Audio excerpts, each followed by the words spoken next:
Hello, Anselmo. How are you doing? Hello, guys. Wow, look gorgeous. Wow, you have a haircut. Wow, it's like Yeah. you're parliamentarian. Oh, are you still at the border with Myanmar? Ichar? No. Yeah, No, I'm just in the one coffee shop. a coffee shop in Bangkok. Okay, so let's Hi, start. Betty. Hi, Becky. Hello. Hi, everyone. Good to see you. Hello, Yeah, Icha. Okay. same here. Okay, let's start. Yes, so Yeah, we're please. live. Sorry, we're live now on Facebook, YouTube, and Twitter. So good afternoon, everyone. Good day, wherever you are in Asia or Africa. So I'm Karel Gian Antonio Galang of the Asia Democracy Network, and we're now live on the third day of the Asia Africa Democracy Forum, an event co-hosted by the Community of Democracies Asia Democracy Network and the Ministry of Foreign Affairs of South Korea. This event is held in partnership with the Asia Civil Society Partnership for Sustainable Development, the Asia Development Alliance, the Africa Forum, the May 18 Memorial Foundation, TAP Network, Global Call to Action Against Poverty, Forest International, Civicus, Action for Sustainable Development, C20, C4UN, and Democracy Without Borders. So in the past 2 days, we have witnessed presentations from both Asian and African researchers, and now we have concluded in the third final day in which we will process and synthesize everything to see how we can move forward to promote democracy amid the COVID-20 pandemic, and see how things can unfold under the lens of sustainable development. So for this session, I would like to pass the floor to Anselmo to start the proceedings. Anselmo, I give you the floor. Okay, thank you, Carol. Good morning, good afternoon, good evening. So my name is Anselmo Lee. I'm here as a regional coordinator of APSC, Asia Civil Society Partnership for Sustainable Development, which is a partner organization of AADF, Asia Africa Democracy Forum. Let me present to you the speakers today. Let me use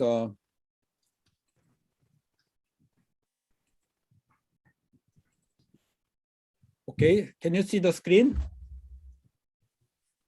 Okay, we have 3 panelists and 4 discussants, as you know, from the program agenda. And then we have 1 from Asia, about Asia, and then there's a James Gomez from Asia Center. Say hello, James. Hello. And then Paul Ukume is now Kigali, must be in the morning, right? So noontime, lunchtime. And he's from Africa platform, so from Africa and about Africa. So he's a second panelist. Say hello, Paul. Hello, actually my name ends with a U and not with an E, so I'm Okumu. Oh, sorry, I'm sorry, Mr. It's all right. Third one, and the Kaustuv from India, Priya. Priya is a participatory research in India. He's Kaustuv, say hello. Hello, everyone. Nice to be here. So he's going to present about the global. So we have 1 Asia, 1 Africa, and global and interregional. And then we have 4 discussants, many from global, and then Oli Emman from Action for Sustainable Development. Are you in the room, Oli? He's from London, I guess. Maybe still in the morning, yep. And then Henny Lamdelaningrum from Prakasa, C20 Indonesia. Hello, say hello. Hi, everyone. Hello, you are based in Jakarta, right, Indonesia? Yes, I am. So in the afternoon, it's okay. Becky Malay, oh, very long acronym, C4UNWN. What does it mean, Becky? Can you pronounce properly? Coalition for the UN, we want. We need, Okay. sorry, we need. Coalition for UN, we want, or UN, we need, you know? Yeah. Okay. And she's from Manila. As you know, we know her for a long time. She has been the leader of the GCAP, Global Call to Action Poverty, but this time she's on behalf of this C4UN we need, you know, from poverty to UN advocacy now. And then Martin Mavendina, Kenya, is from Democracy Without Border. So Martin, are you in the room?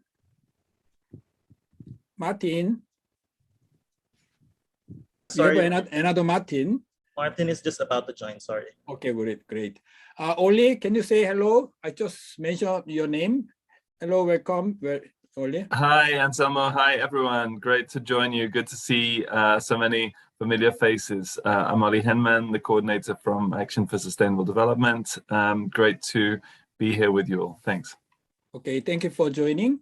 So as we see from program agenda, we are going to have 3 panelists. That means first half of this session, we are going to have an interactive dialogue with the 2 panelists about Africa, Asia, especially the outcome of research. As you know, this forum, Asia-Africa Democracy Forum, is a little bit different from the usual forum. You know, this forum is a time where the researchers who have been working together for almost 3 months, all Africa, Asia, sub-regional researcher and regional research, they are going to present the research outcome, but in a more interactive manner because they did a recording. So I believe you have received that one. So you can access all the Zoom recording of their presentation, half an hour or 40. So all the details are there, but this is a synthesis. It's a kind of validation process of the research result, together with 4 discussions. They're all from global perspective and regional perspective. So this is a synthesis of session 1 and 2. Session 1, 2 days ago, it was about Asia. Session 2 yesterday was about Africa. So today is a synthesis and then comparison between Asia and Africa, and then discuss global implication. Okay, with this one, I'm going to present to you the data, the preliminary outcome of this 3 months research. And then along with the data, we are going to have the first part of interactive dialogue with the 2 panelists. After that, I will invite the 4 discussants. And 4 discussants, they are representing different global platform and network working on UN and also G20 and the many other international issues. So they are going to give us some comments on this Asia-Africa research result. And also they will introduce their action, concrete action they are undertaking, so that we learn from them. And also we discuss how we means African and Asian CSO can contribute and participate in this global action. Okay, let me share with you the data first now.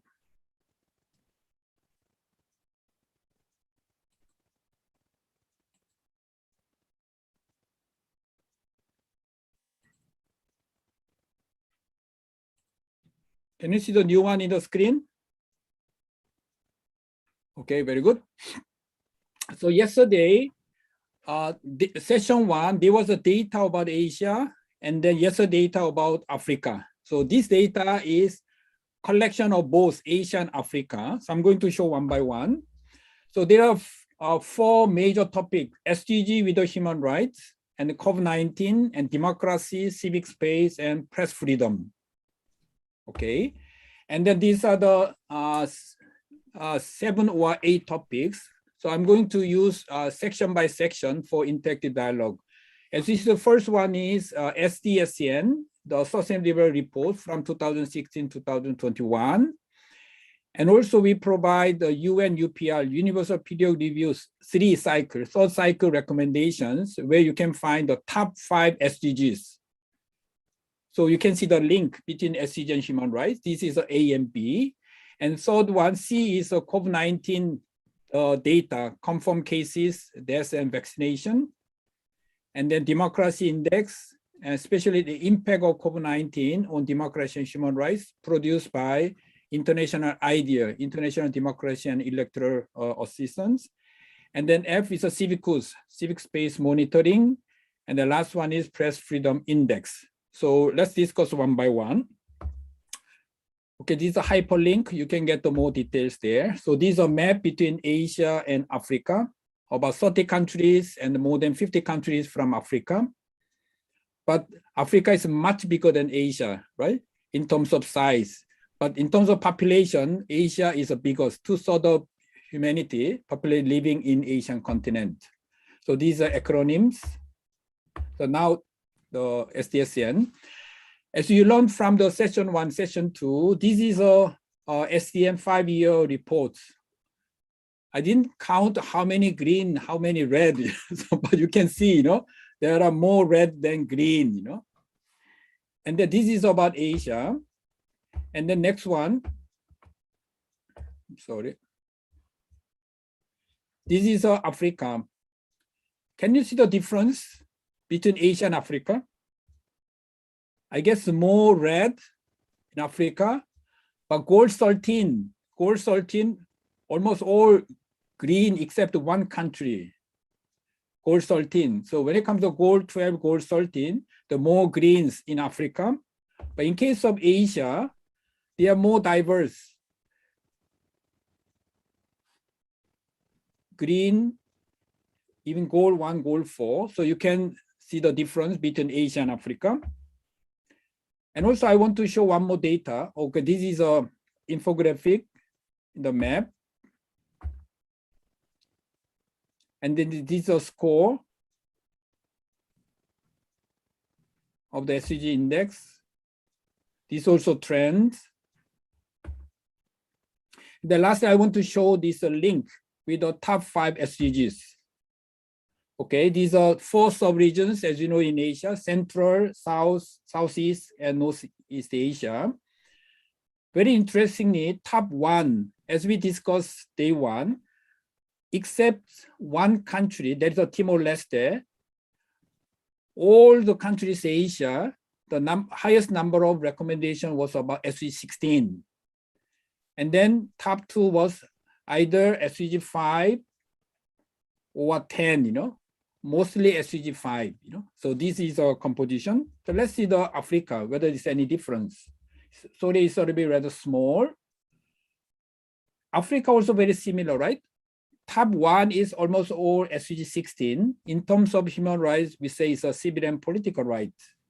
And some country, there's a goal 4, like Eritrea, instead of 16, it was a goal 4. So there are some differences, depending on country situation. Okay, so with this one, I'd like to invite first James. We have done this research, and also you learn about the African reality in terms of SDG. Can you give us some your view? What are the main characteristics of the SDG implementation in Asia? Can you give us some general comments first? Yeah, I think I'll start with the reverse order and just highlight where it is problematic, and I will go essentially to SDG 16. We have evidence culled from the rich research work that has been pulled together by the sub-regional researcher in Asia, which covers Central Asia, Northeast Asia, South Asia, and Southeast Asia.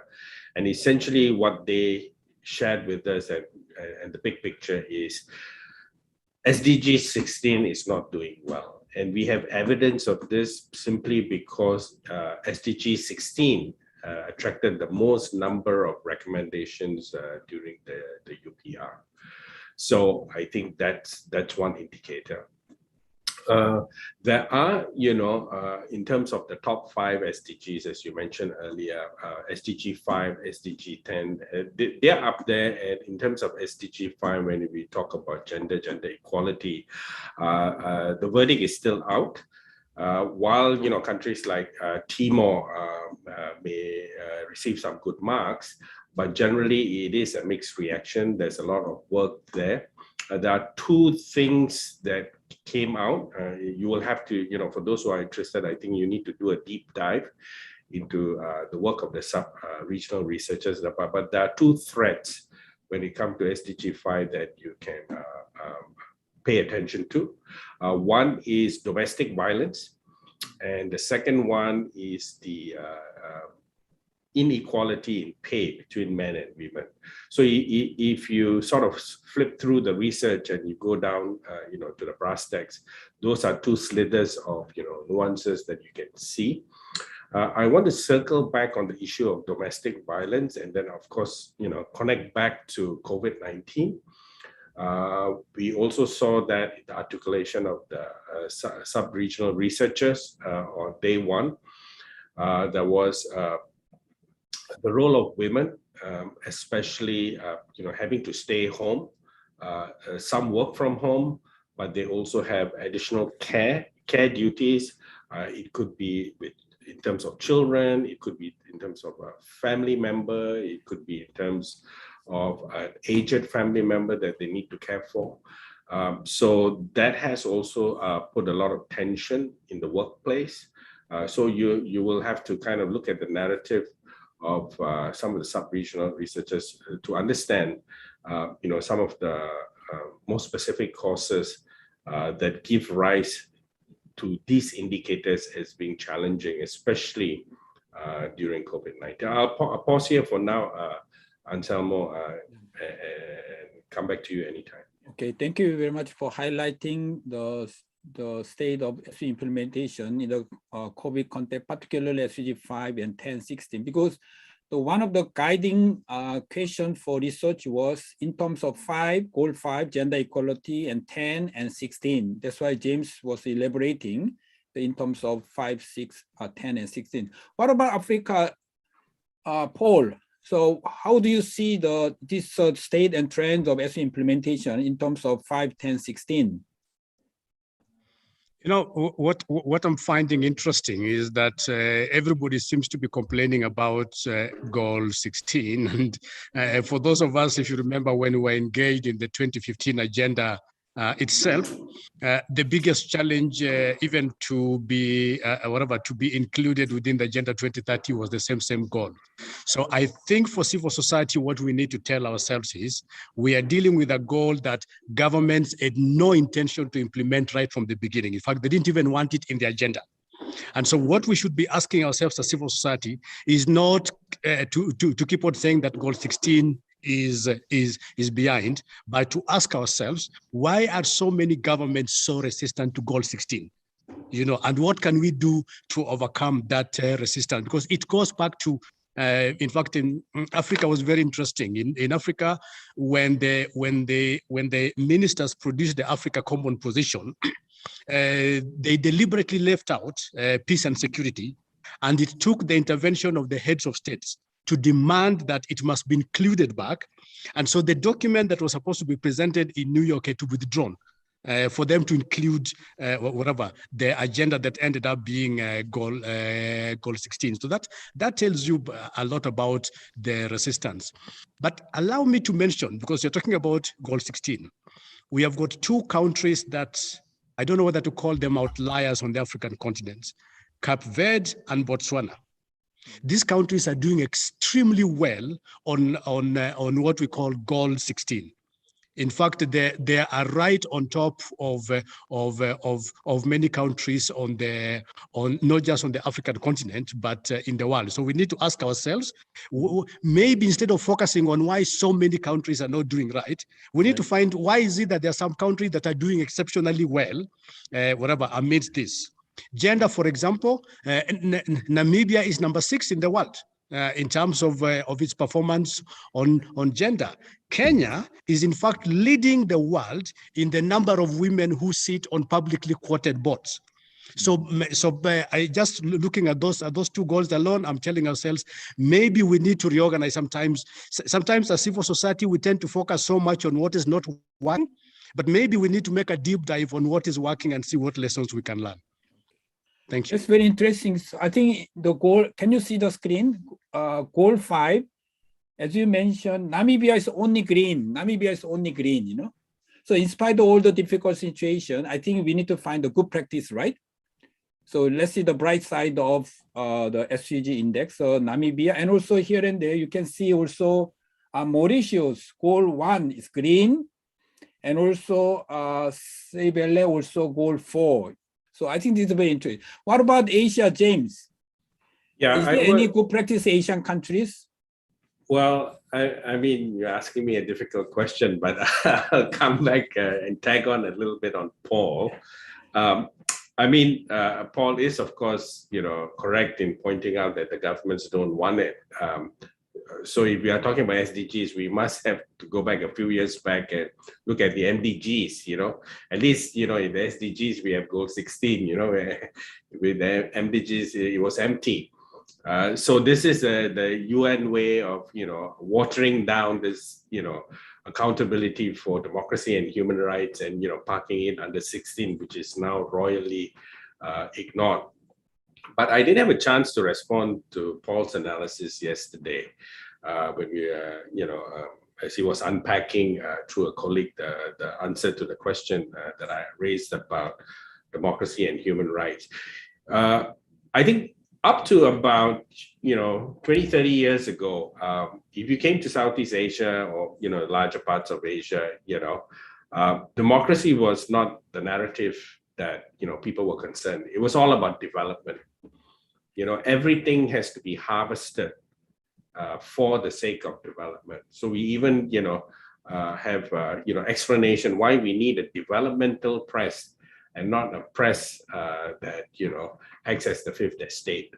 So I see, based on the conversation of day one, day two, there is a little sort of split, I think, in terms of progression.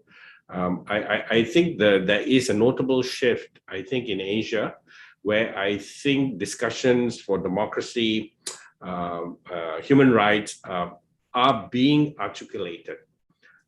It's not conveniently avoided, and people do not actually, the old arguments are still there, that, development is important, we'll need food on the table. But those were the arguments in Asia some 30, 40 years ago.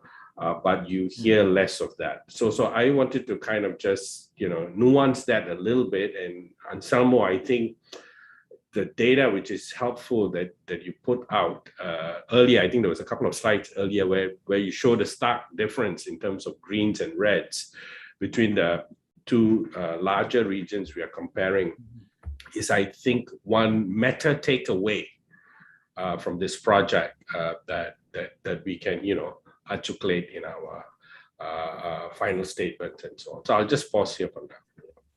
Okay, thank you. I want to also point out once again, if you look at the data Asia, Africa in terms of gender equality, Namibia is only country green, right? Can you see any country in Asia, the 5?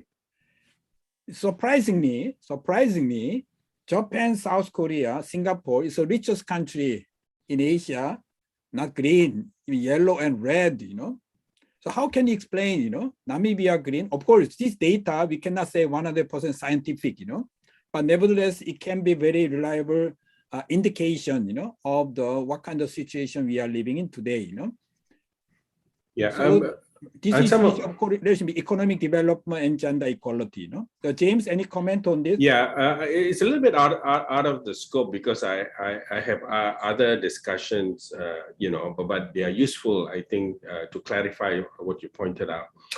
If you, when I speak with, women activists or people in the workforce, let's say in a place like Singapore, one of the things the women who work in Singapore, especially at senior positions in the financial sector and increasingly the AI sector and so on, they do say that there is also a regional divide in terms of women in especially senior roles. So the Asian women still occupy junior or lower rung roles compared to their Western counterparts who are, sent from, the old colonial capitals.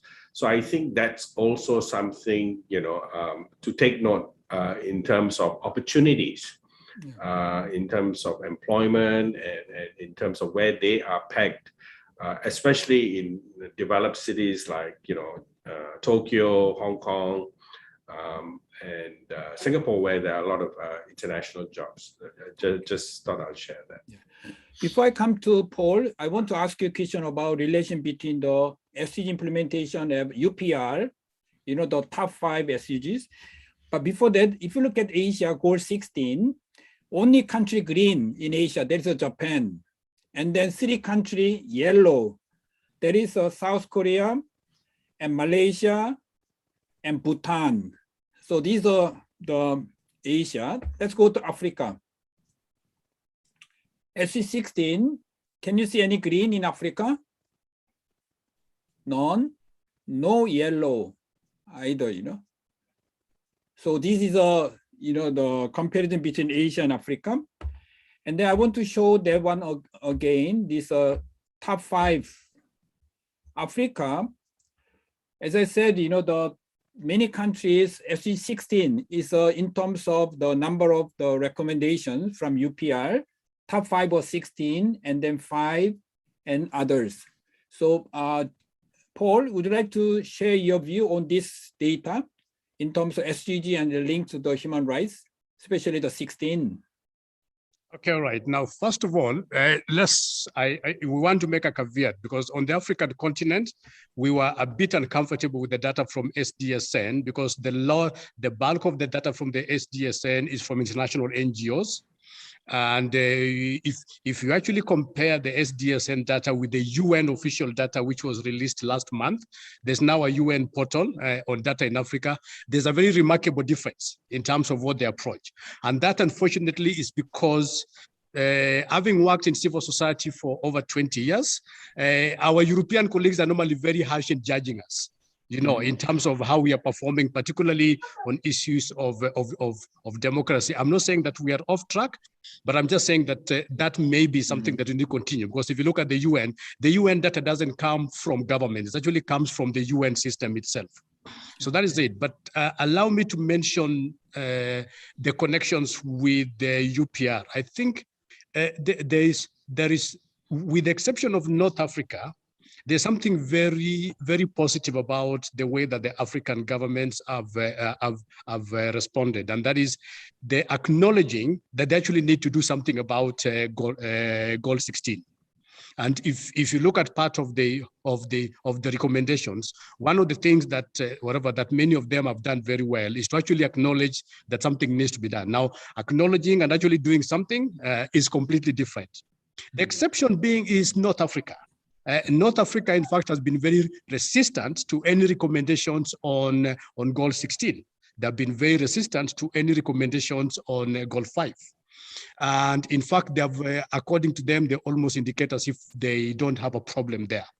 And for me, that is even a bigger problem, because if they're even refusing to acknowledge, they're even refusing to accept it, then we need to ask ourselves, what can we do to make our North African colleagues be able to persuade their own government that there is something much more focused there?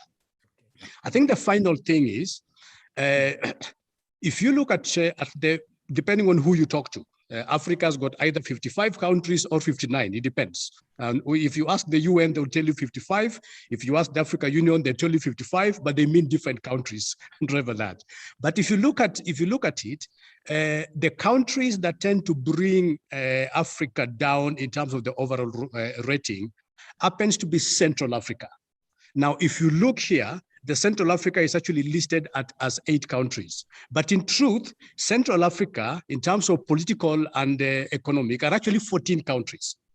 And those 14 countries are purely under the hand of France. There is very little right now that many of them can do, both economically and politically, without the heavy hands of France.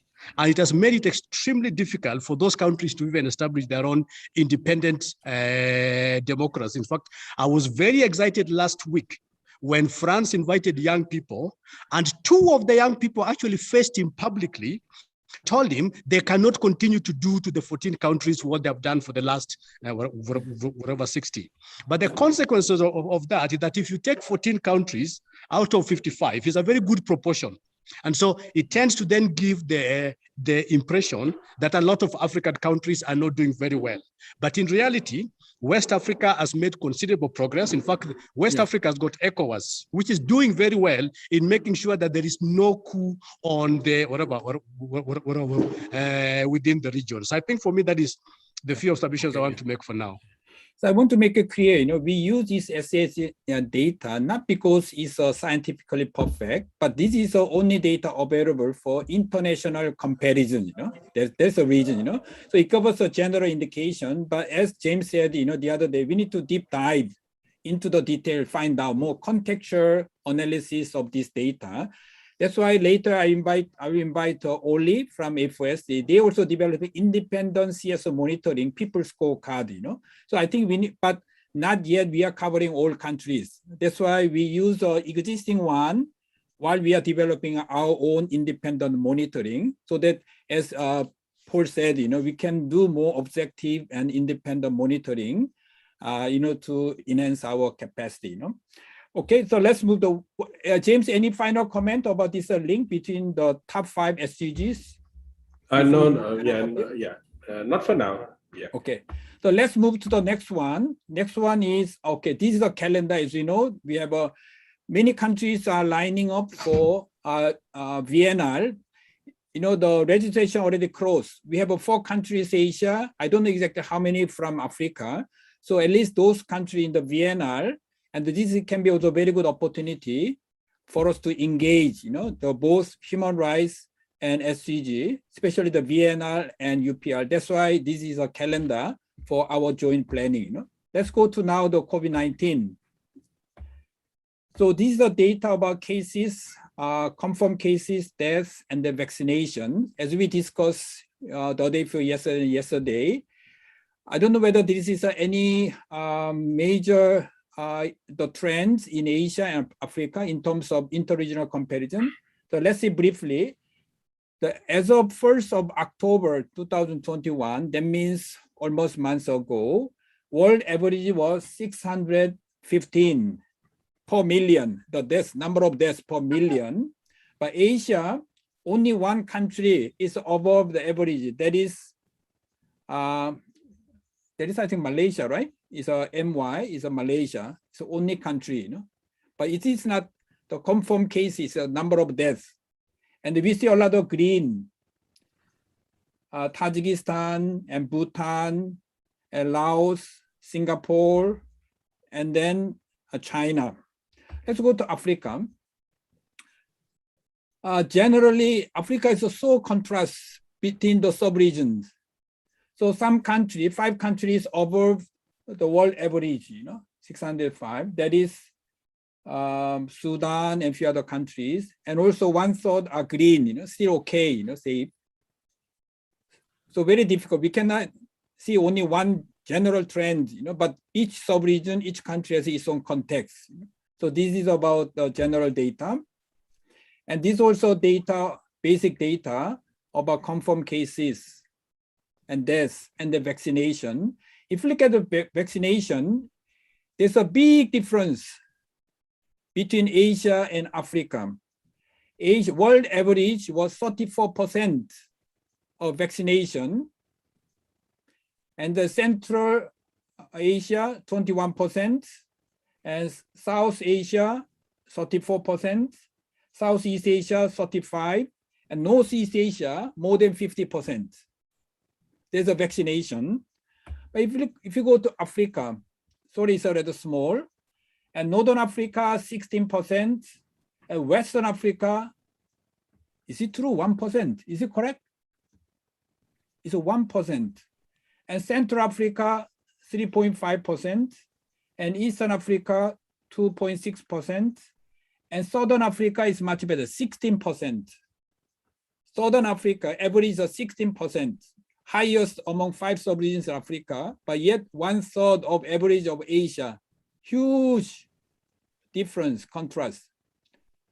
So first, Paul, any comment on this, the data between Asia and Africa?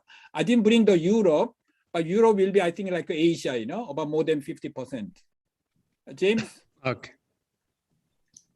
Paul, please go ahead. Yeah, Paul, sorry, Paul first. Okay, right now, I think no. Let us notice three things. One is, if you look at Southern Africa, which has done very well, the bulk of the data, the bulk of the average data, actually comes from very few countries, in Southern Africa. So you will find countries such as Seychelles, countries such as Namibia, countries such as South Africa itself, which have done very well. And that's because these countries generally are very relatively developed. South Africa's economy is very relatively developed, but also because South Africa, for reasons that in fact remain unknown until today, was the most devastated in terms of the cases. Now, a lot of things I've been given about it, but it's not very clear. And so out of that panic, they actually decided to do very well in terms of the vaccination. Not forgetting that in fact South Africa was the base where the Johnson & Johnson vaccine is being manufactured, and there was an outcry when Johnson & Johnson refused to allow South Africa to use it. And out of that outcry, Johnson & Johnson was forced to actually allow a little bit of it, but they didn't allow it for export. It was just for for use in Southern Africa. Now, why are the other regions doing very, very, very poorly? There are principally three reasons for it. One is the near collapse of COVAX. COVAX started very well, and there was an agreement among the COVAX members that vaccines would be available. But what did the countries do? The countries that have signed up to COVID, particularly the United States and the US, started making their own independent arrangement that was independent of how the COVAX system was going to work. So the end result is that while COVAX was set up very well, it has not been able to supply enough that would support the African continents that needed a bulk purchase. The other thing that comes across is what right now is being referred to as vaccine apartheid, particularly and specifically by Europe, where they deliberately refused. In fact, they're actually making it very, very difficult for African countries to access vaccines.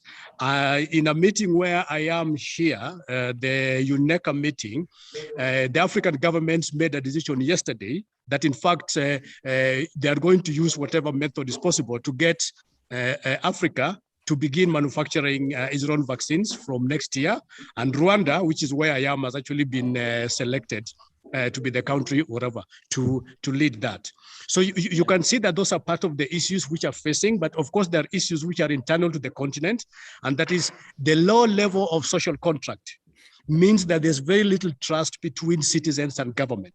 And when there is little trust between citizens and government, when an issue such as a pandemic arises and the government is telling people to obey certain rules in terms of vaccination, the citizens are very reluctant to take it.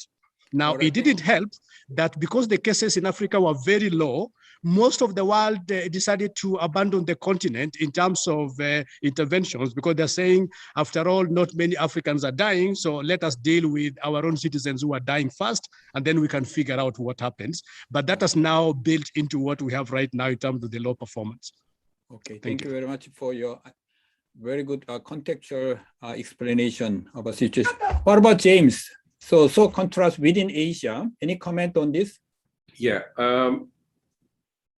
Well, I mean, the broad picture given from gathering the data assembled by the sub-researchers really show that, in terms of the countries, there is a correlation between the volume of vaccination and the level of infections and death. So I think that's the broad pattern if we go individually into each of the countries. And then, of course, in terms of the death rate, out of the 6 regions around the world, Asia is number 3. But what I really want to say here is when we talk about vaccination and the lack of vaccination, I think the geopolitics of vaccination is also important. Because Asia is so close to China, I think the whole vaccine diplomacy in the region is very, very crucial. I think one can safely say that China was the biggest donor of vaccines for countries in Asia, and also as a result also sold the most number of vaccines. So large countries such as in the early days of the vaccine, like Indonesia and the Philippines and Cambodia, Pakistan were the ones that benefited directly from this vaccine diplomacy. We have similar issues of vaccine, international vaccines such as the Oxford AstraZeneca being manufactured in Thailand, but not for Thai consumption. So there was a lot of debate, discussion, and threats here in Thailand. Ultimately, AstraZeneca gave in and said they will, ring fence a portion of the proportion, the vaccines for Thai usage. But the one thing to note, and I think this is connected to the SDGs and as well as the vaccine, and there's a correlation, is simply because some of the larger countries were who, because of this vaccine diplomacy and a proximity to China, found themselves very quickly in 3 to 6 months that they needed a booster. And also they had to move away from Sinovac and Sinopharm. So there's the whole politics of vaccine efficacy. We talk about vaccine inequality. That's the language we use here in Asia, and the efficacy. But coming back, because our concern is really COVID-19 and its impact on the progress and achievement of SDGs. So I think apart from looking at infections, deaths, and the challenges of vaccine, and everybody's attention was there trying to manage that. I think what we kind of missed, and I think we should articulate broadly in our report and our findings, it's really all the other rules, regulations, and structures that came into place. For example, almost all these countries had some form of COVID-19 temporary law or emergency decree that was brought into place, and that affected people's movement, lockdown, cross-border travel, interstate travel, the capacity to meet and organize, and things have to shift online, and especially NGOs were not able to respond quickly. They didn't have the budget. Donors were, as all of us know, were interested only whether the activity was going ahead, and you have to submit a new budget and a new plan for your online proposal. And most of the discussion was they were going to claw money back. If you needed an extra computer, if you needed faster bandwidth, if you needed to pay for software, they will ask you why. So I think those impact, I think we should just when we talk about COVID-19, and for me, for this whole project, is the COVID-19 should be at the top because it's an important signifier, a break on the move towards a SDG process, and those are some of the nuances around the vaccine politics in Asia. Okay, thank you. As you know, our research topic, a broad research topic was, SDG, democracy, civic space in the context of COVID-19. In the more concrete terms, impact of COVID-19 on democracy and civic space. At the same time, role of democracy and human rights in response and recovery from COVID-19, both ways, So now we have done the first part. Let's move to the next one. For the interest of time, let me shorten my presentation so that you can make some general comment. The next slide is about democracy. So there was a very interesting international data about democracy index. So every year there's a news headline about this democracy.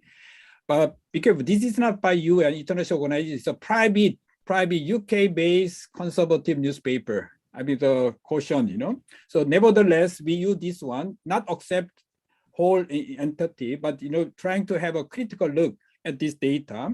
So anyway, this is 30 countries Asia. So we have some green and red. And also this is Africa, some green, also red, very diverse, very diverse.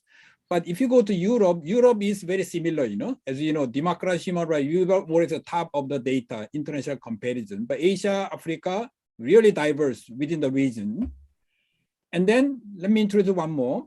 Impact of COVID-19 on democracy and human rights. This is by international organization, of course, Stockholm-based international idea. So this is the data. So they have a very interesting five criteria: high performance, mid-range performance, low, hybrid, authoritarian, and also they used a different indicator: representative government, and then election, fundamental right, check on government, and so on and so on. You know, so you can see this is Asia, Central Asia, South Asia, and then Southeast Asia and Northeast Asia. So we have a color code to show the level of the democracy and civic space. And this is about Africa, the North, the West, and Central, and East, and South. Okay, so these are, so would you like to have some general comment about this democracy and the COVID-19 before we move to the last one, which is civic space and role of civil society? Briefly, please, Paul.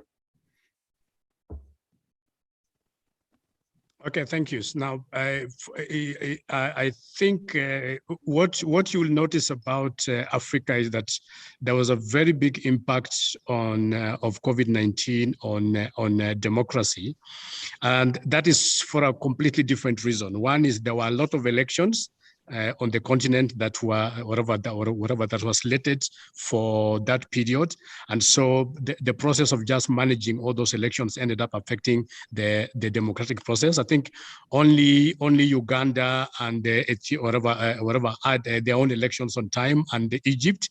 Ethiopia postponed it, but then eventually ended up having it. But what I just want to mention is the relationship between COVID-19 and economic growth and what that meant to democracy. Now, 89% of the African economy is informal.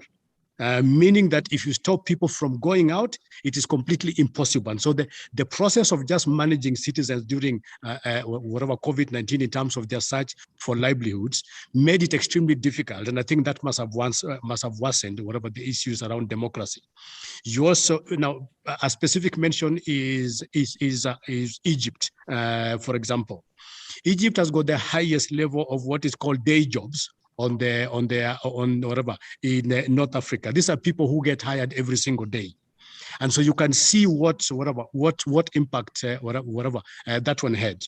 But I did notice some very interesting cases, and I just want to go back to the fact that maybe as civil society we need to focus on this, and that is during this period, countries that have been performing well, like Cape Verde and Seychelles, continue to do very well even during COVID. Whatever that, and we need to ask ourselves, how do we identify countries that are making progress and find ways in which we can strengthen them? Uganda, that was already having a problem, COVID just made it worse. In other words, what I'm trying to say is COVID itself did not create any changes in democracy. It's just provided an opportunity. Those who are good used it to actually get better. Those who are terrible used it to just get worse. Okay, thank you. I think they're very important. Yes. Democracy and COVID-19. What about James? Any insights over this data?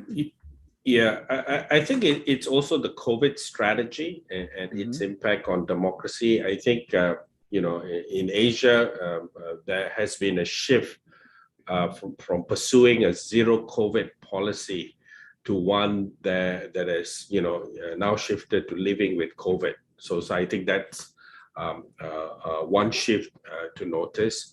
The other development in Asia is its large dependence on migrant workers, both documented and undocumented.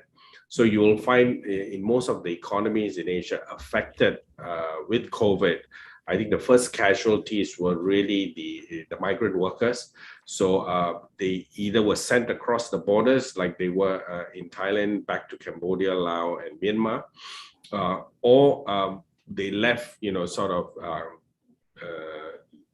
urban economies such as Singapore, and not able to return because of the lockdown. Just to give a quick example in terms of its impact. So it is these elements that in the first instance stalled some of these democratic activities, including elections. We didn't have that many elections in Asia. We had in Korea, we had in Singapore, and there were threats of having, holding one in Malaysia and local elections in Indonesia. But I think we are going into a bonus round now with the shift from living to living with COVID. And then we're going to have a bumper year of elections in the Philippines, in Timor-Leste, as well, anticipating in Cambodia, possibly in Thailand, Japan. So I expect democratic activities with the opening up as well as elections. We will see more energy there. Yeah.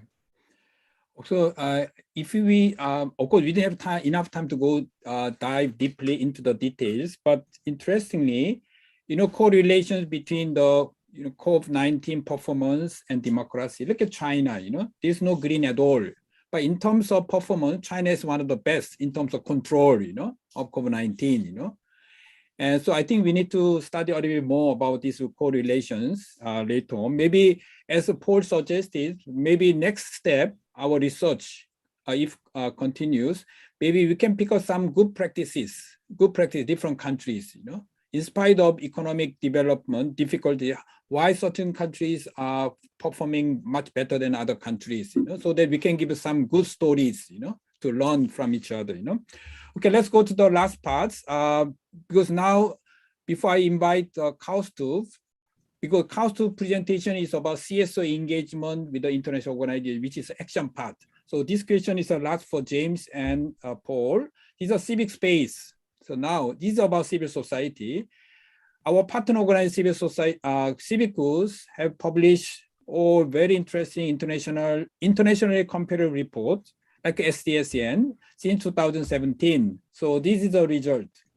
So open, narrow, obstructive, repress, and cross. This is Central Asia, South Asia, Southeast Asia, North. Again, red, green, yellow, brown, mixed.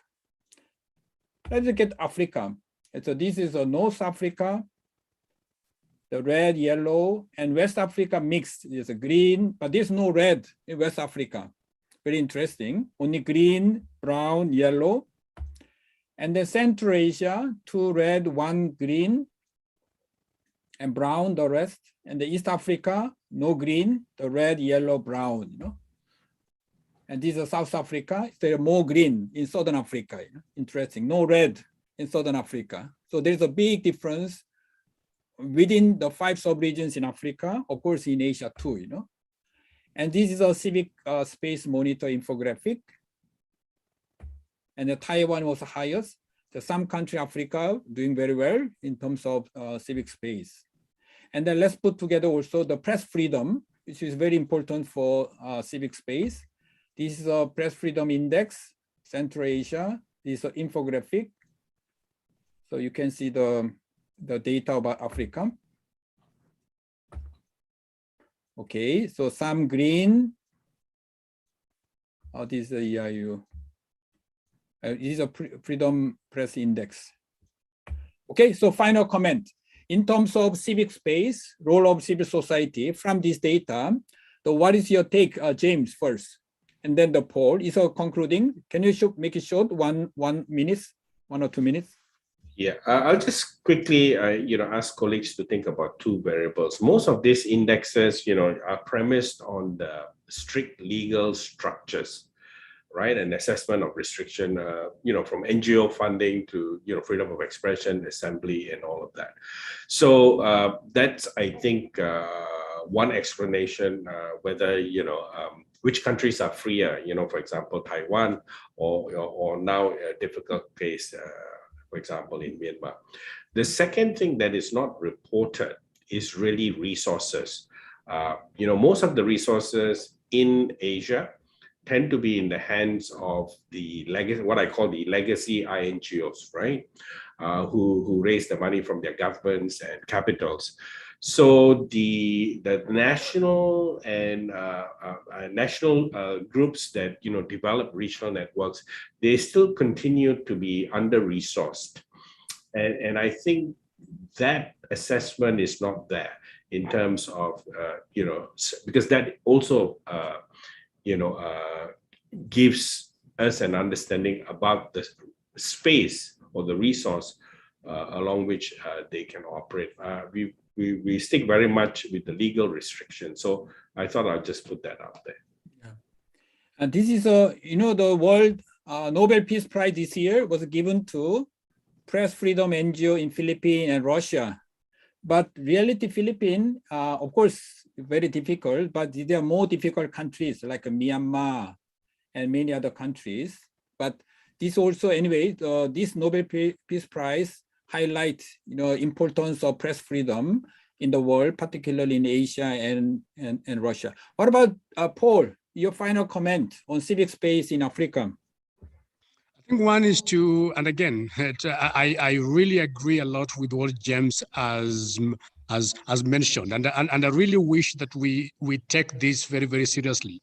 The fact that we are too much focused on the legal environment rather than on what in Africa platform we call social contract.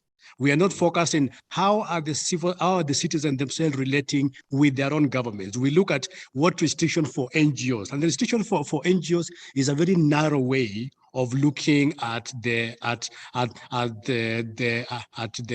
environment. I think the second thing that I just want to mention is if you look at the countries that are performing very well in civic space, there is one country that has suddenly shot up over the last 10 years, and that is Ghana. And we need to find out what is it that Ghana did in a very short period for it to completely change how the citizens are relating with the government and the space for civil society. Of course, let me not mention the Cape Verde again and Tunisia, which are doing very well. And then if you look at North Africa, now, while many of us complain about civic space, when we look at the studies on North Africa, a lot of issues around civic space are actually cultural. And so it is not primarily legal. And we need to deal with the issues of cultures around it, because that then informs how the governments work. I think my last comment I want to make, particularly on the African continent, and right now I am a meeting with several ministers from across Africa. The biggest challenge that they have had with the civil society on the African continent is that 98% of them are funded from Europe. And that makes it extremely difficult for them to build trust with their own governments. And they're not only funded from Europe, they're funded by 8 countries from Europe. Most of these countries are the former colonies. Now, when you link that to the fact that these 8 countries also control 80% of the economy of the African continent in terms of multinationals, this is something that I would want to take to Civicus and to Oli. Unless we address this issue of why the African society are so heavily funded by a very small section of European governments, who themselves also control the economy of the African continent, we will continue talking about why civil society, whatever in Africa, whatever is being fought. We have to find a way of dealing with that. Thank you. Okay. Thank you for raising a very important point, politically very important, because a lot of aid, but when it comes to vaccine, all the European, the Western countries, they don't allow Africa to produce. And this is the paradox, right? The irony of the today. Thank you for raising the very important issues. By the way, this meeting is not financed by Europe. This is by the Korean government, Korean Ministry of Foreign Affairs. Yeah, well, we'll have to discuss the Korean government. What is the role of Korean government? Whether the same as Europe or any different. Okay, thank you for your contribution. And let's move to the next one. So now we are moving from this ground assessment to the action part. So now CoStup has done special research about African Asia CSO engagement with international organization, how we were able to bring the Asia Africa voice to the global institution. CoStup, if you can use a PowerPoint.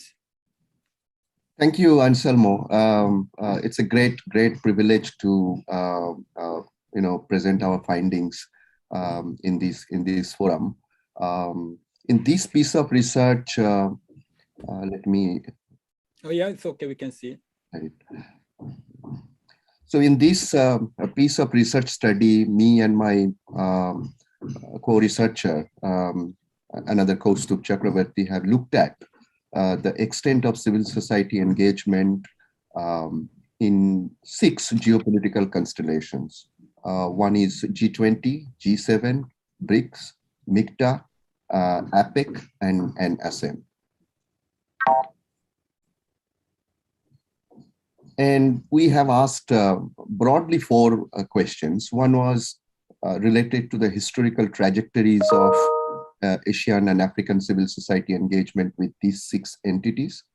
And second was that which civil societies organizations are able to participate. And the third was that who does not participate or who gets left out and why. And fourth is the mechanisms for monitoring and accountability. Just for the informational purpose, we just wanted to highlight the composition of all these geopolitical constellations or entities.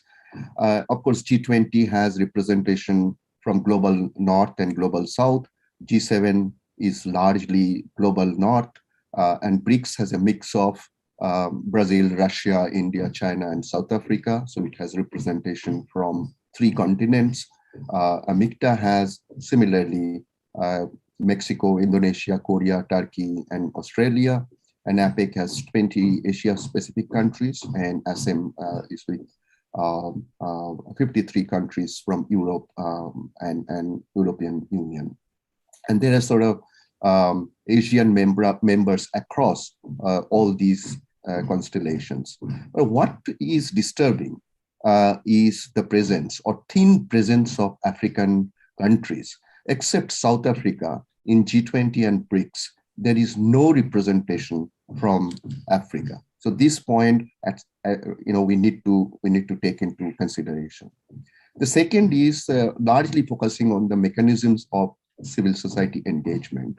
In most cases, G20 engages through Civil 20, which is also known as C20.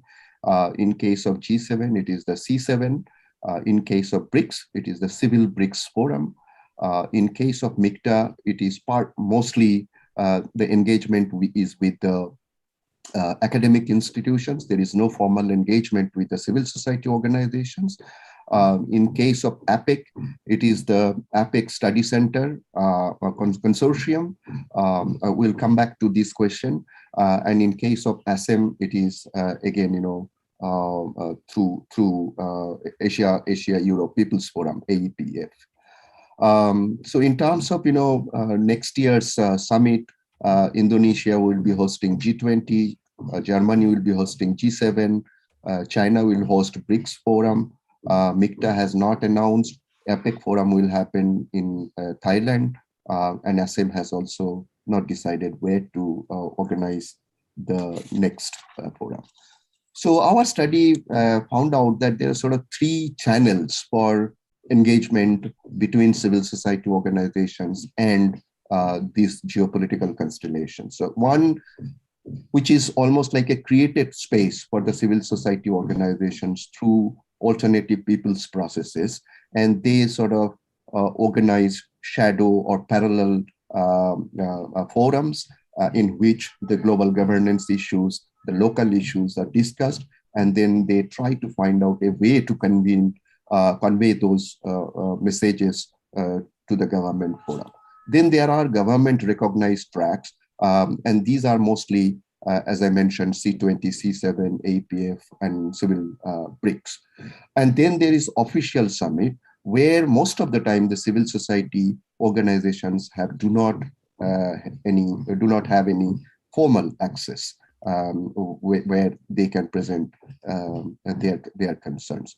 So when we looked at some of the emerging issues and challenges of the civil society engagement with G20, G7, BRICS, MICTA, ASEM, and APEC, we asked a couple of questions. One question was that how well defined are the structure and processes for civil society engagement? And as you can see, with these 3 colors, there's a great variation. So in case of G20 and G7, the mechanisms and the structure and the processes are fairly well defined and institutionalized, which means C20 and C7 have regular meetings, regular engagement.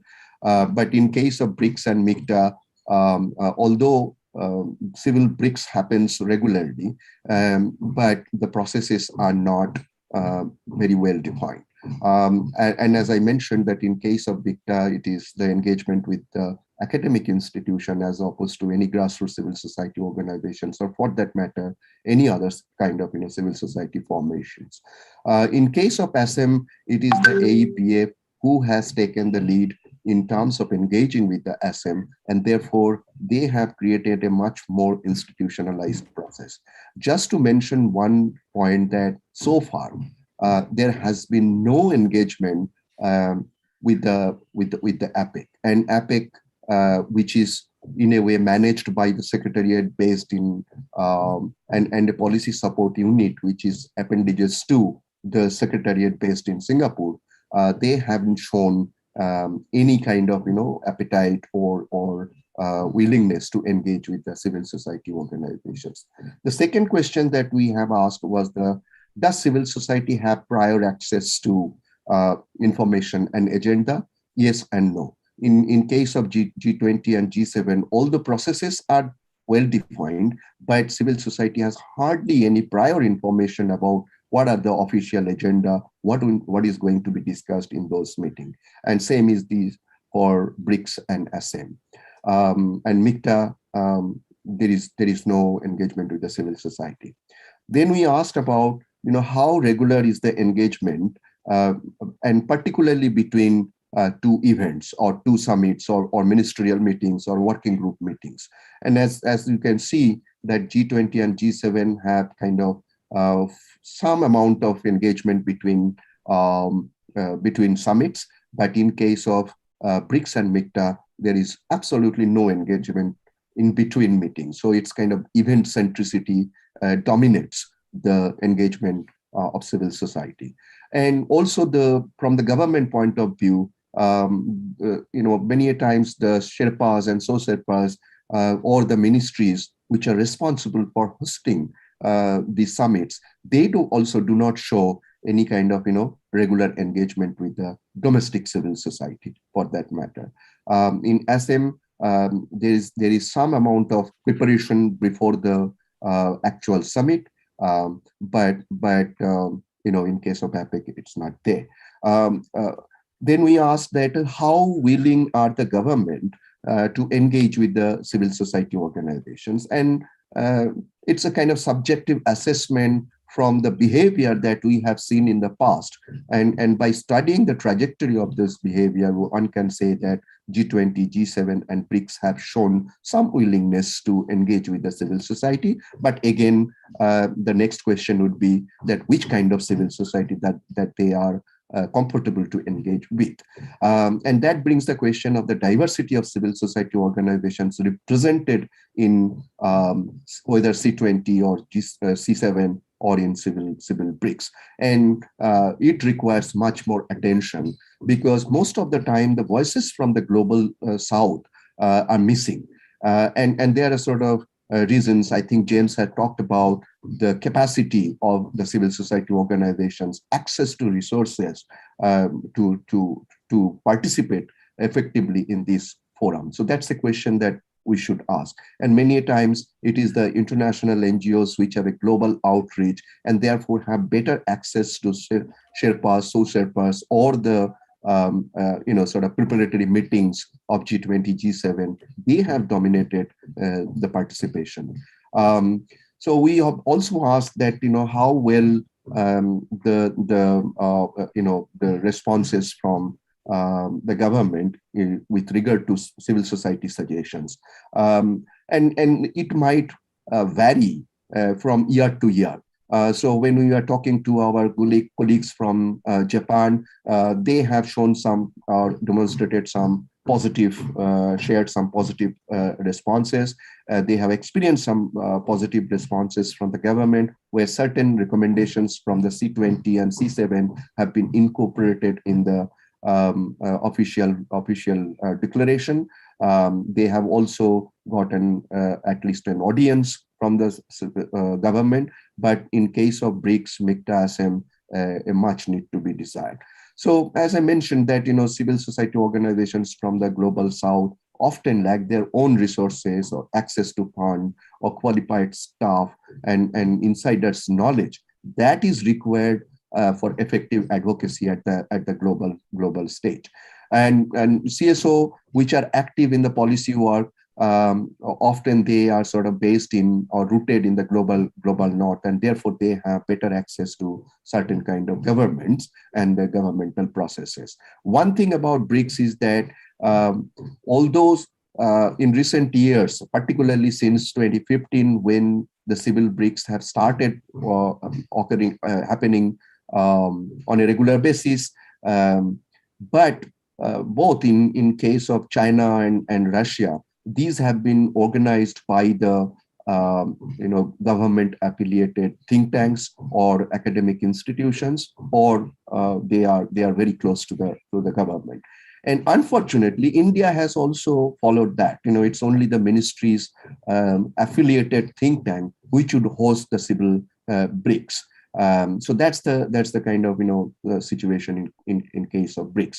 But fortunately, something positive happened in South Africa, and way back in 2013 when a People's BRICS Forum was organized. So it showed some way that there's sort of alternative civil society voices. Whether you agree to those voices or not, that's a different question. But there was an alternative way to communicate with the governments. And that brings us to a couple of recommendations that we want to put forward. First of all, a deeper collaboration is much required among the civil society leaders. And I'm drawing example from the C20, where C20 shadowed the example of Troika, which is the chairs from the previous year, current year, and the coming year come together, and they give some continuity in terms of what has been discussed in the last year, this year, and what is going to be the agenda next year. So that kind of Troika arrangement should be replicated across all these forums. So that's an advocacy agenda that we need to take up to all these geopolitical constellations. The civil society. Kaustuv, can you make it shorter, because we are going to discuss this recommend later on with our discussants. Okay, so I'll just sort of highlight a couple of points. That one is that even within this formation, although there are certain formations are much global as compared to others, they are much more regional. But particularly in case of BRICS and MICTA, the host governments have shown a kind of reluctance or some kind of doubtfulness vis-a-vis the engagement of international NGOs, and therefore there is a need to recalibrate the role of international NGOs vis-a-vis their relationship with the domestic government. And some of the suggestions that we can put forward for the government is that the Sherpas and So-Sherpas or other high officials must meet regularly with the domestic civil society throughout the year. And it seems that the working group meetings, which are normally organized around thematic areas, those could be the preparatory ground for better engagement. And one has to take a look at the mechanisms for formal monitoring and reporting mechanisms, and how do we evaluate, how do we hold these governments accountable, the promises that they make during different summit. And the last point that I want to make is an investment must be made to develop further capacities in the civil societies of the global south.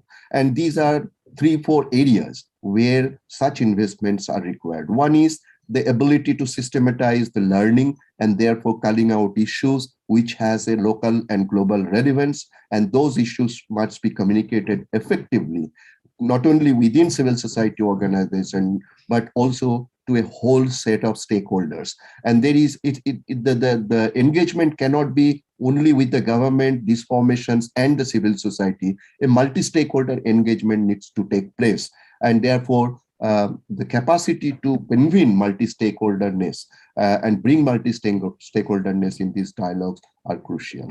Let me stop here, Anselmo, and thank you for giving me this opportunity. Okay, thank you very much, Kaustu, for excellent, the summary presentation of the research. As you know, one of the discussion, Henry from Indonesia. As you know, this year G20 summit was Italy, and next year will be Indonesia, and 2003 will be India, consecutively 2 Asian countries. Then we go to Brazil. This is the calendar. Here is we have and also Martin from Cameroon. He has been regular participants from Africa. Very few, one of the few Africa participants, G7 then G20. Later, I want to ask a comment from Martin. So now let me invite the 4 discussants. After listening to Africa, Asia, the situation, and also this international CSO engagement. First, I would like to invite Oli Hemman from Action for Sustainable Development, which is a global platform for advocacy on SDG and many others. Oli, I'm sure you have developed your people scorecard, and also although we use SCSN data, as you know, this is a lot of challenges with this international data. So could you please share your work and also response to this data and also discussion about Asia and Africa? Oli, please. Thank you, Anselmo. Thank you so much. I've been really finding it very, very stimulating to hear all the different inputs today, and I'm learning a huge amount from all of the colleagues on the call. So thank you again for inviting me to share a few ideas here. As some of you will know, Action for Sustainable Development emerged from a joint campaigning that we were doing in 2015. At the time, there was the Action 2015 campaign that many of you were involved with. And I was able to follow quite a lot of the negotiations with Civicus at the time when I was working at Civicus. So it's great to see how far things have come since then and how strong the different accountability approaches are becoming. And I really welcome and value so many of the analyses that we've heard so far from James and Paul and others, and share a lot of the concerns that have been raised. I think when it comes to, so I want to cover 4 areas just in response to what I've heard. The first is around the SDGs data and analysis that you've mentioned, Anselmo, but I also would like to mention a little bit around Goal 16, around the impact of COVID, and also on the funding gap that Paul mentioned earlier, which I think is a crucial question. So first of all, on the SDGs overview, I very much agree that there are limits to what the SDSN index can provide. It is based on official data. We know also from experience that when governments report on the SDGs in what are called the voluntary national reviews, the VNRs, they pick and choose what data they want to show. They pick and choose which goals they report on. One of the big downsides of the process is that it is a voluntary national review. And in many of the negotiations, many of the key member states insist that it must be a state-led process. And what that means is that the states can pick and choose which of the goals they want to report on, even though the Secretary General's guidance recommends that they should report on every goal, many of them still don't. And so we get a very incomplete picture, and it really skews the kind of information that we're seeing. And that information often, as we know, is not necessarily based on the views of those who are most affected and marginalized within each of these different countries that are under review. So there is a big gap in terms of accountability and a need for independent assessments by civil society. And that's what one of the things that we have tried to help to support is those coalitions and national platforms that are themselves developing their independent reports. And it's been very much a horizontal process of learning together. I cannot claim that I have all the answers. It's very much about building and learning from what's already happening in different countries. So some good examples that we've seen of strong, independent civil society reporting and identifying information to actually fill in the gaps on each of the goals. Some good examples from the regions you're talking about. India, I think many of you know the great work that has been done by Wadana Todo Abhiyan. In Sri Lanka, by Uchita Dezoisa, who was able to put together quite a strong research team that actually analyzed data across the whole country. Indonesia, just this last year, INFID was able to also put together a very strong independent report. And then in the African continent, Kenya, the SDGs Kenya Forum has been doing independent reports for a number of years. South Africa with African Monitor. In Ghana, there have been some very strong reports as well with an SDG alliance there. And I also agree with Paul that Cabo Verde this past year was a very interesting and useful process as well to bring civil society voices in. So there are some good models out there, and what we've tried to do with support from Anselmo and others around the world is to pull out some of the best practices on how civil society can present its own reports. And from that experience of the last 3 or 4 years has come the idea of the scorecards. And this year, the People's Scorecards are rolled out in about 40 countries. So we've actually been expanding each year the number of countries that we're able to cover. And what we try to understand through the People's Scorecards is what evidence is there that civil society can generate, and how can we then give some sort of comparative scoring on each of the goals on a score of 1 to 5, so we can start to create some of these comparisons on all the goals. And it's really crucial that we have that on all the goals so that we can make those comparisons. And we're very happy to continue to develop that. We have support from the Swiss government, and we may well also have some support in the future from the Korean government, which is very welcome.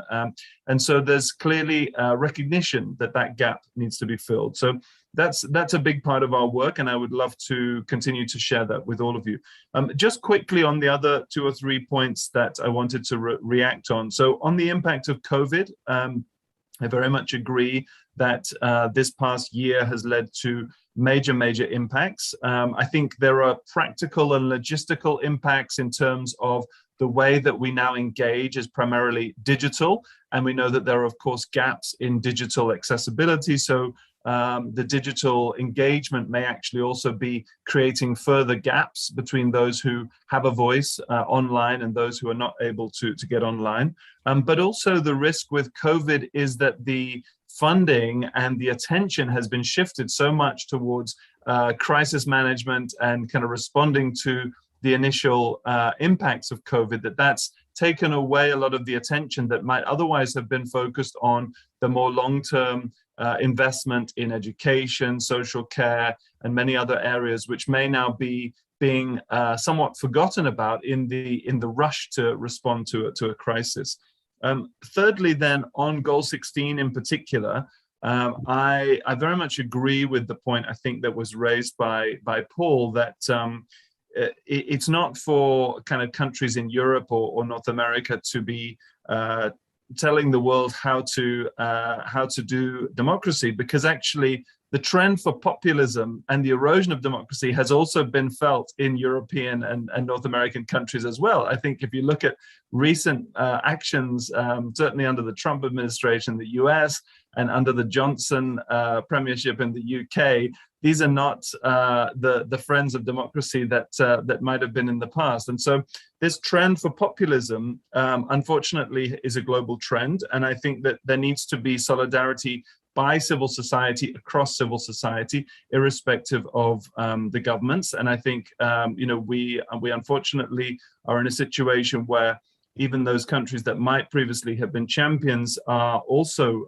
struggling. And so there really is a need for that horizontal solidarity. And I think a good example this past year was in Myanmar, where we know that many of the local organizations in Myanmar, which were under direct threat, were provided some support in terms of solidarity actions, in terms of amplifying voices at the time they needed it. It was interesting that when the VNR came round for Myanmar, the ambassador in New York refused to present a report that would be presented by the junta. And so there was a clear division even within the administration there. And I think that's a very interesting example where the UN system was able to block the presentation by a military regime.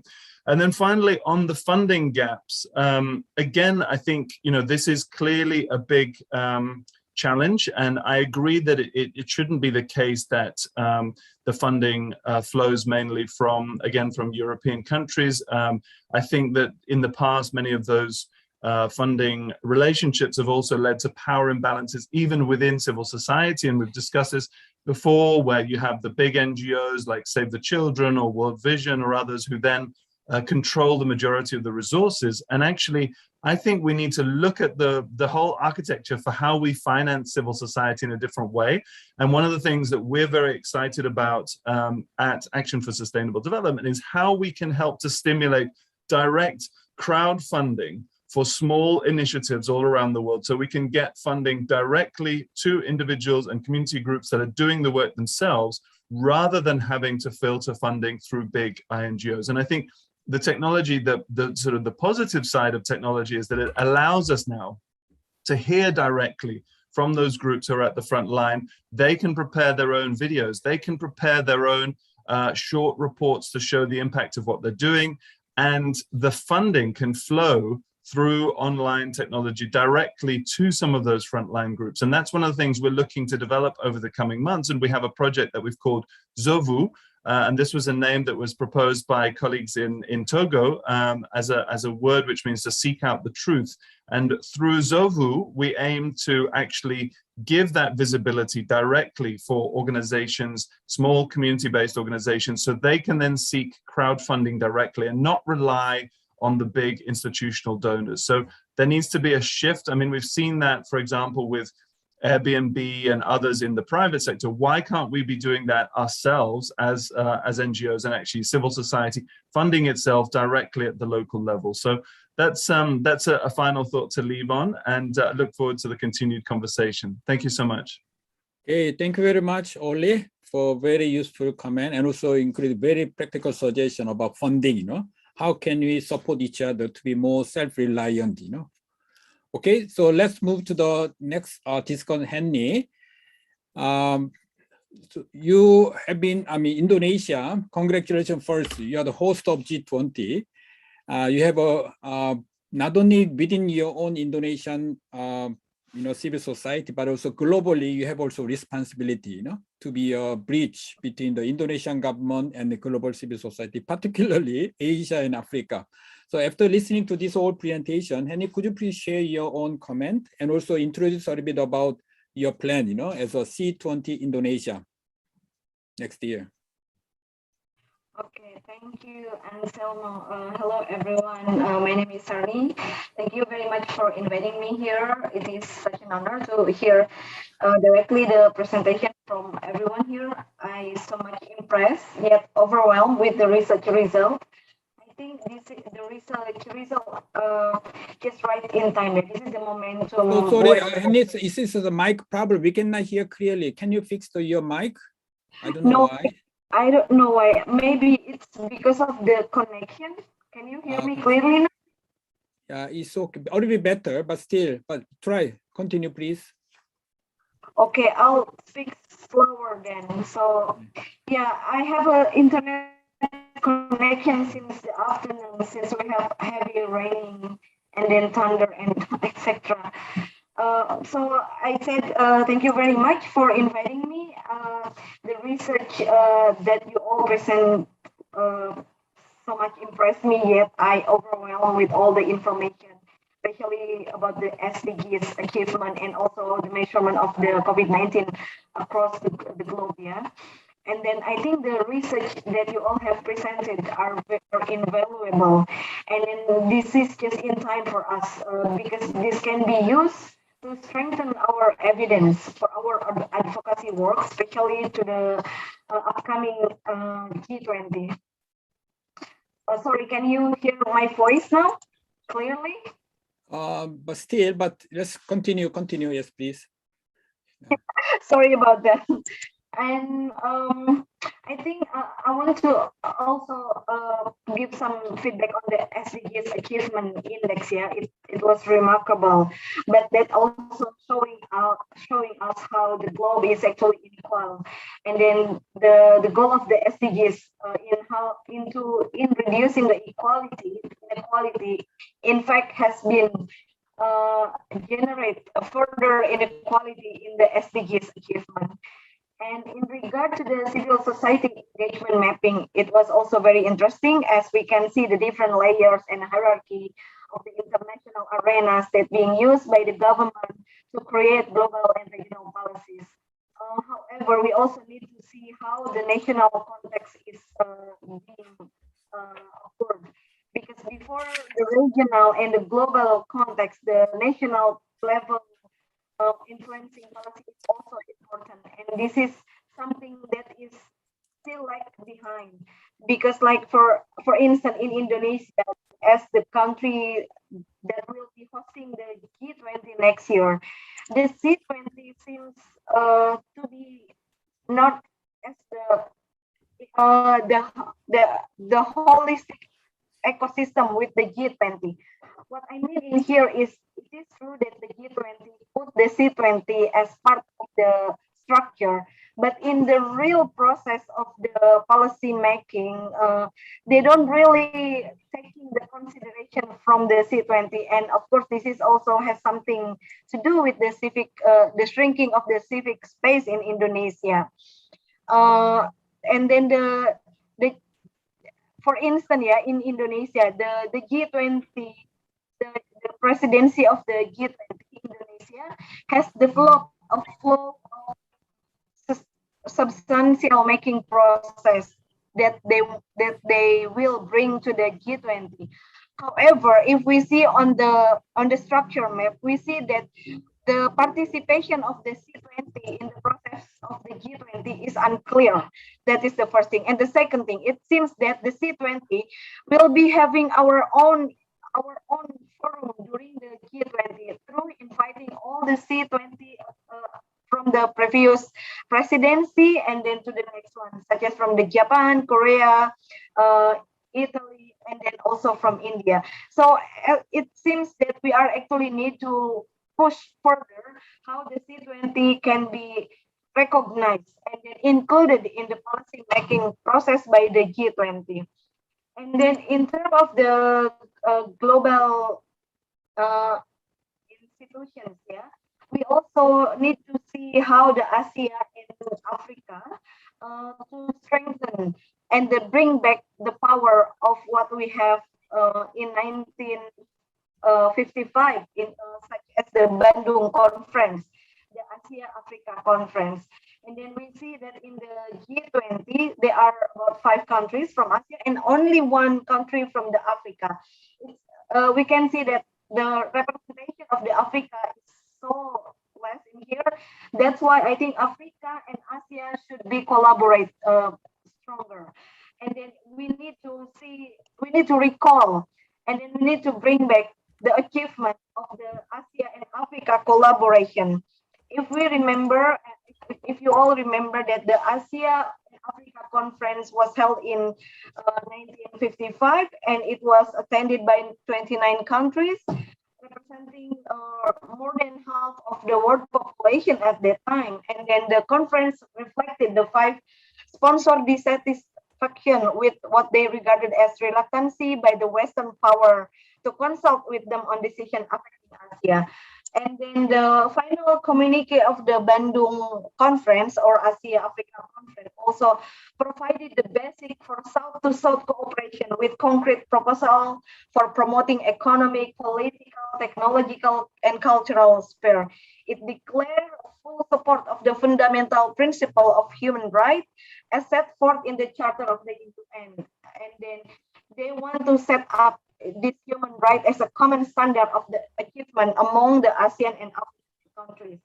The communique deplore all forms of the racial segregation and discrimination, and declaring support for the cause of freedom and independence. And then I think the spirit of the Africa and Asia conference is still very relevant, especially when we see the achievement of the SDGs or how they actually measure the COVID-19. Asia and Africa are lag behind compared to the developed or the North countries. And then I think, yeah, we need to bring back the power of the Asia Africa and the spirit of the collaboration between Africa and Asia region.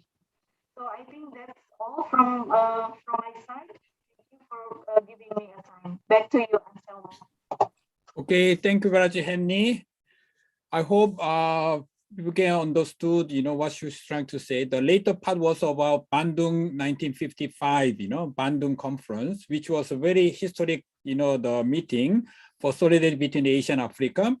And also Indonesia, India, Tanzania, many countries, they played a key role, That's why it's very historical in the sense, as I said, the next year is Indonesia, and then we go to India, but we don't know yet when will be the G20 summit in South Africa, So very interesting, from 2022, in Indonesia, India, and Brazil, and South Africa, probably 2025, Can we make use of all these international opportunities to build really people-to-people solidarity, not only the government to government, So I think in this sense, I think Henny stressed very much the recalling the spirit of Bandung, in this conference. Yeah.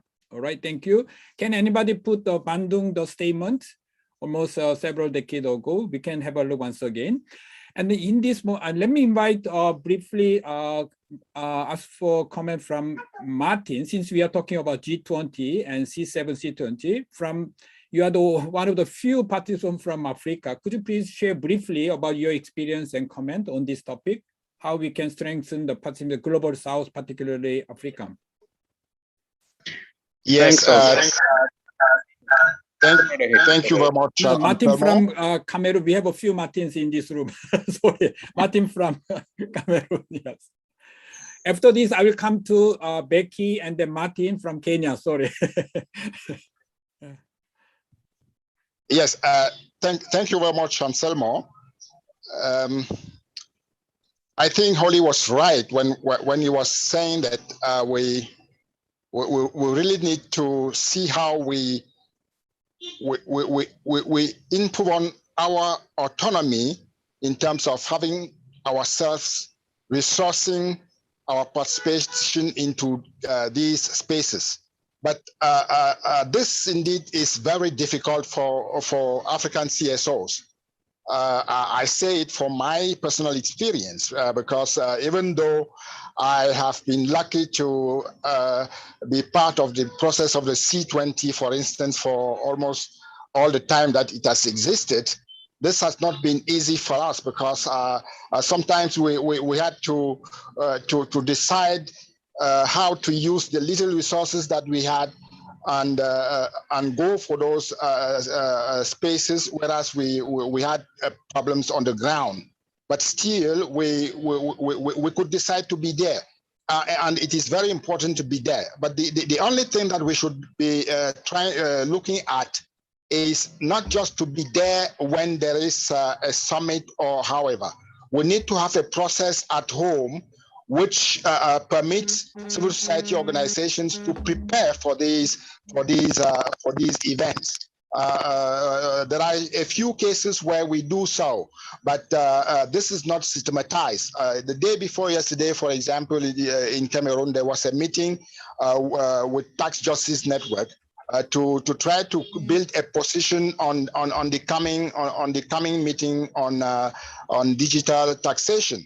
So I think we should see how we support this kind of initiative where we prepare in advance. Thank you, Anselmo. Okay, thank you, Martin. Thank you for your comment. Okay, let's go to now back to the discussion, the Becky and Martin from Kenya.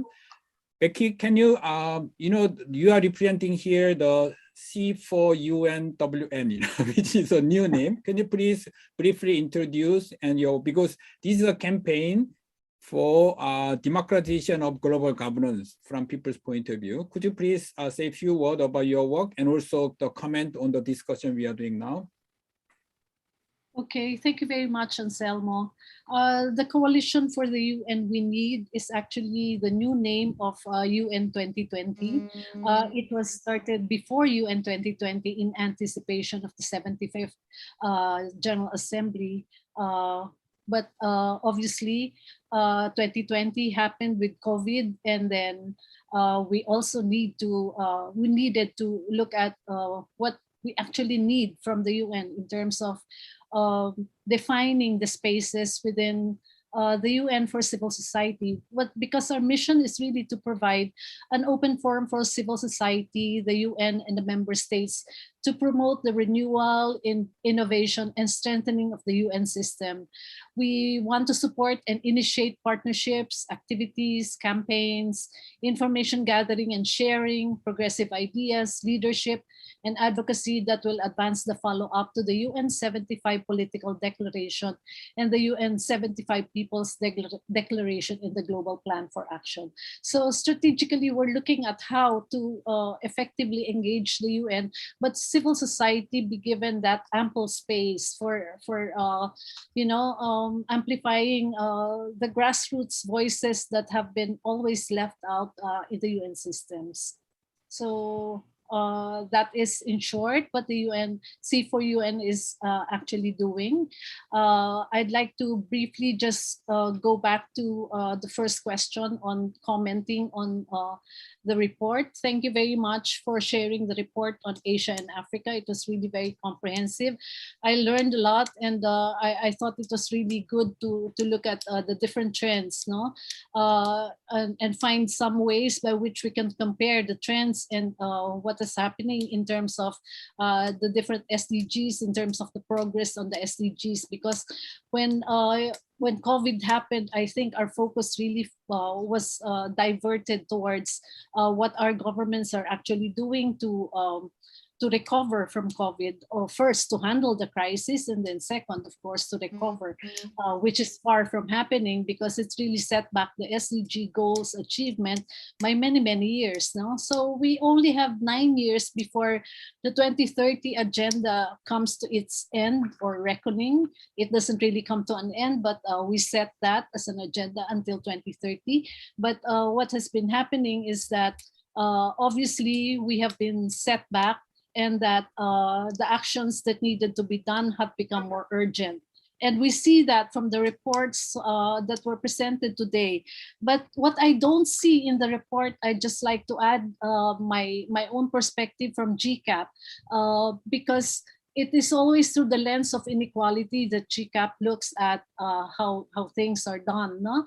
So if you look at, there was a seminal study done in January 2021 by UNDESA that looks at the correlation between the levels of inequality measured by the Gini coefficient, no, and its correlation to the number of cases of COVID. And it finds that the higher the Gini coefficient is, meaning the higher level of inequality in the country, the number of cases of COVID actually is higher. No? So there's direct correlation. And then later on, when I look through the studies, the other subsequent studies, in terms of epidemiological data that have been gathered clinically, there is indeed a correlation between the levels of inequality, of income inequality, and COVID transmission. So it is an important point that probably has been missed because there is no focus really on this, but it's a good thing to think about, because the reality is that COVID has really exposed the different types of inequality, and you can see that from the vaccine distribution. And what we have been trying to find is now a good strategy, not only for recovery through vaccination, but also in terms of living with COVID, as James has earlier expounded, in Southeast Asia or in Asia in general. So this is one aspect of the study that I did not see, but I thought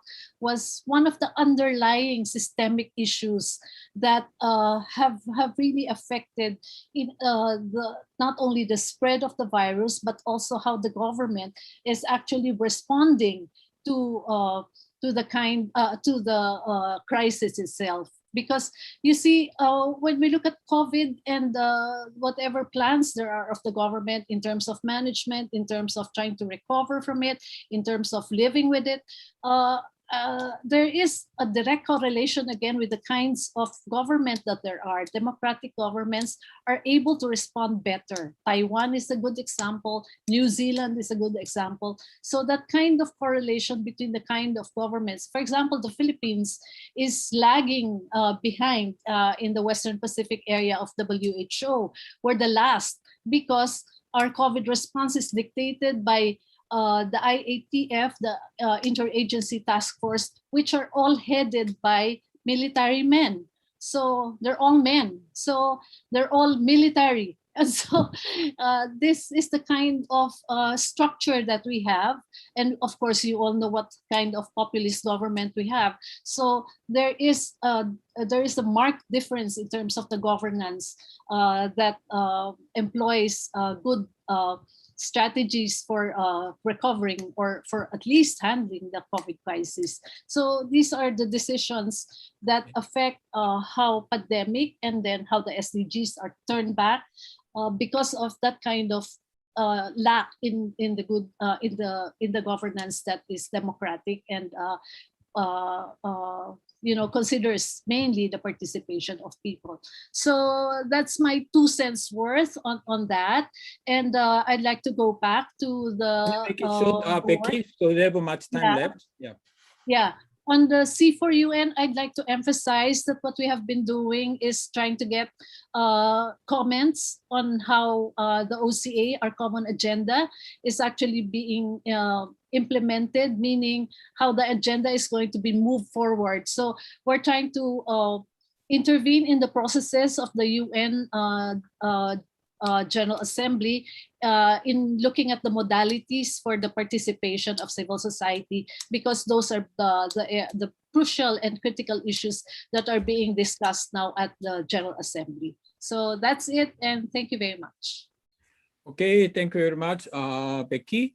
You mentioned about our common agenda, which is a new report by the UN Secretary General, which contains a lot of proposals, very interesting.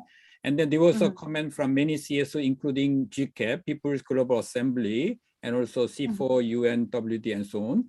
So let's go to the Martin. It's Martin, right? So are you ready to give us your view? So Martin represents Democracy Without Border, and they have been, initiating very important campaign, the citizens participating in the UN process. Martin, could you please share your work and also comment on the topic we are discussing now? Okay, thank you, Ansam. Good morning, good afternoon, good evening, ladies and gentlemen. I am happy to be here to virtually connect with all of you and to discuss the important points that have been raised by the speakers. First and foremost, I want to acknowledge the excellent research that was done, and also the insights by Paul and the other speaker and all the speakers before me. So Democracy Without Borders has done some work together with other partners on calling for inclusive global governance. What we've been doing in the last couple of years is we've been trying to galvanize members of the public and civil society organizations towards the progressive realization of democratic principles, and we work actually with a number of partners. I can just mention a few: Defenders, Democracy International, and Civicals. Specifically, in specific response to today's deliberations, I will structure my response in about three or four areas. The first is on the impact of COVID on democracy. I think COVID has created a conducive environment for repressive regimes to actually continue repressing others. So it's been hard for citizens around the world to actually exercise their democratic rights.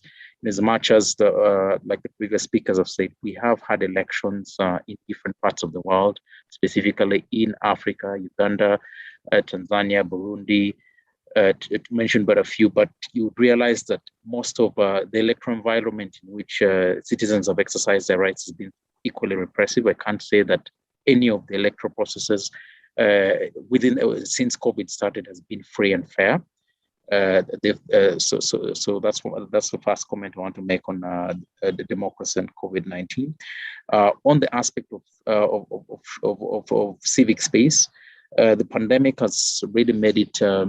It's also created a conducive environment for repressive civic space. And the reason why I point out that is the first and foremost, even right before the COVID pandemic happened, many states around the world, specifically in Africa, have been grappling with the critical issue of shrinking space. In Kenya and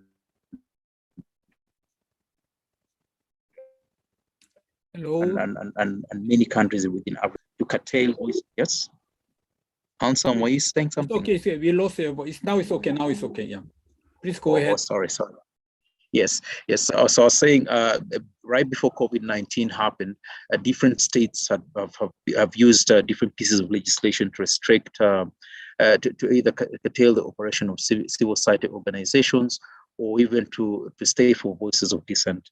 So with the COVID-19, with the coming of the COVID-19 pandemic, most states came up with pieces of legislation that we thought would help in containing the pandemic, but these pieces of legislation have been used to actually stay for civic space and participation of citizens in exercising the basic constitutional rights like freedom of expression, both online and even physically. For instance, as we speak today, it is very difficult for many people to actually conduct peaceful demonstration in many parts in Africa because of the strict COVID-19 protocols that have been put in place and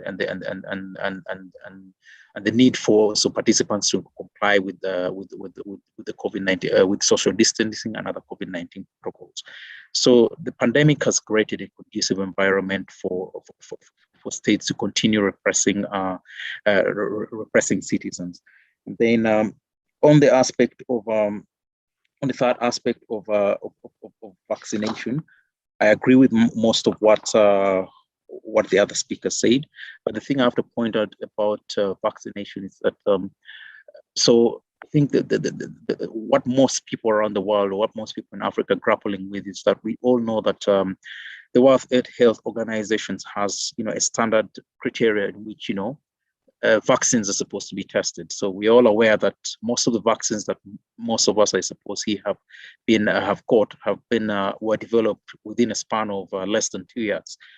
So that could explain why there's vaccine apathy in most parts of Africa and in some other parts of the world, because we all know that you cannot administer vaccines you cannot develop a vaccine within a short span of time and then get to administer it. So, and I don't see that changing anytime soon, because even in most countries that have traveled in the recent past, they see the huge problem of vaccine apathy. So I don't think that will end.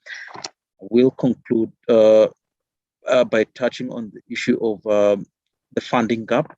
Yes, like the other speakers pointed out, there is indeed a critical problem of funding, and the bitter reality is that most civil society organizations and even most African states do depend on Western countries or the Western powers for funding opportunities to be able to sustain government operations, or even to be able to sustain operations of civil society organizations. And the stark reality is that I don't see that changing anytime soon, because ordinarily you would have expected African governments to fund civil society organizations, but the stark reality is that there is a huge issue to do with corruption. Most African governments are very corrupt, and because they're very corrupt, that means there's no adequate funding for them to be able to sustain. So we're in a continuous cycle of either seeking for donor funding or borrowing money from the International Monetary Fund. I will just cite an example of Kenya. So Kenya has, for the longest time, has had a huge problem of graft. We face, year in, year out, people steal a lot of public money, and I can tell you without a shadow of doubt, nobody has been locked up in jail for stealing huge sums of money. Our justice system is so quick to lock up chicken thieves or people who snatch phones, but when it comes to economic crimes, this seems to be a huge task, and that is primarily because most of the thieves are political class. Now, to further exacerbate the problem, a few months I think exactly 2 months ago, the Kenyan government did borrow from the International Monetary Fund. Kenyans were on social media platforms expressing their outrage about as to why the government should borrow. But what we found so strange that despite the public outcry from millions of Kenyans on different social media platforms, the IMF still got to give the Kenyan government money. So we were left with a bitter taste in our face. So I think sometimes, and that got me thinking, wondering, and I would just ask this question. Would you say the IMF or some of the, donors out there would be aiders and abettors of corruption? Because if there's public outcry that say it should not borrow, then you fail to understand how international bodies go ahead and give different states huge loans that will be repaid over a long period of time. Thank you, and Sam, back to you. Okay, thank you, Martin. I think you made a very substantive comment on some of the key issues we are discussing now. Okay, almost time's up, but nevertheless, I want to open the floor in case those want to make an intervention. Of course, you can write your intervention in the chatting room, but if you want to say verbally, just 1 minute, I'll give you the floor 1 or 2 person. Before I give the last floor to 3 presenters, James, Paul, and Kaustup. Maybe you can give some final word in 1 minute each. Anybody want to? I see a lot of interesting comment in the chatting room, but nevertheless, anybody wants to say directly? If not, let me go to the James first, your concluding remark after listening to all the comment and discussions. James, please. I think to state the obvious, COVID-19 has had an impact on the progress of the SDGs, and we will have to look at solutions just to try to bring it on track. And whether we can do it in 9 years or not, or do we have to have another type of runway, and clarify indicators, especially around SDC 16, 5, 10, and others we find important to be more vigorously looked at. I'll pause there. Thanks. Okay, thank you, James. The Paul, are you still around? He has to attend the UN meeting. He's in the UN Africa.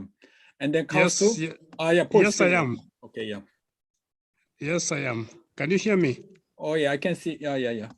Yeah, but let me just put on my video. I don't know what has happened. Sorry, I'm having to reorganize this.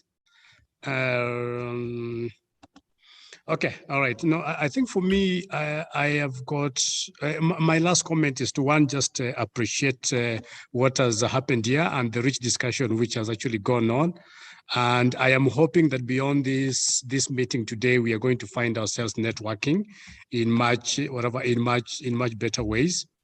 But I think the final thing, I was looking for this slide, but there's one single slide that I think I would want to put, especially to our African colleagues. And the reason why I'm putting this is to just remind us that despite everything that we talk about the continent, Africa remains the largest, the richest continent on earth as we speak right now. And I think what we need to begin asking ourselves is why not, we have spent a lot of time talking about what is not working on the African continent. And this is the default mode, and it is very common with that. But I'm wondering whether out of a session like this, we can ask ourselves, what is working and how do we make it work across the rest of the other regions? So we can talk about corruption as much as we can. In the US, we have got corruption, but we call it lobbying. And I think what we need to ask ourselves, especially in terms of looking at our solidarity going forward. Why are countries like Botswana, Cape Verde, why are countries like Seychelles, why are they working? And is there something that we can get there that we can then try to replicate on the rest of the other continent, rather than to keep on focusing on what is not working on the African continent and why and how we can rectify them. So I'm hoping that we can build a lot of solidarity around that. And maybe if we just get 1 or 2 lessons working and we take that to our own African governments, we will discover that it's not as complicated as we think our continent is. Thank you. Okay, thank you very much. Now, Kaustup, please. Thank you, Anselmo. And let me step out of the previous sort of presentation that I made. I was looking at some of the data, and one of the phenomenal studies have been done by ICNL, where they have documented that 178 countries have come up with 550 legal measures which have a direct impact on the democracy and human rights. Now, I think this is a critical issue, and at some point in time, the civil society needs to come together and ask our own government to repeal all of those acts and to revert back to the situation. And that's a huge task, that in the name of the pandemic, how civil society organizations and civic spaces have been affected by those acts. My second comment is, I was just reflecting on the data that you presented on COVID-19 vaccination. And, I come from a country where the government has been doing a lot of chest thumping about in terms of, reaching out to vaccination. And it's a huge achievement. One must say that, 1 billion dose is a huge achievement. But one must ask this question, that how many are left? How many are left without vaccination? That data would show that still there are 600 million people, 600 million plus people who need vaccination, at least a single dose. So this inequality is not only in a kind of global phenomena, but also in a country like which produces the vaccines. That inequality is also there. So I would sort of urge ourselves that this inequality must be discussed at the domestic level as well as at the global level, if we are serious about addressing the question of vaccine inequality. Okay, thank you very much, Kaustuf. I think with this final comment, let me end the session 3 with the applause of the big hands to those who made a very important contribution and participants. Thank you. Thank you very much. Over to you, Sue, for closing session now.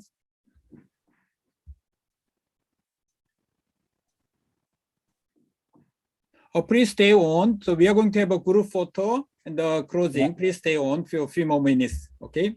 Yeah, I just to conclude and then say closing remark, Anselmo.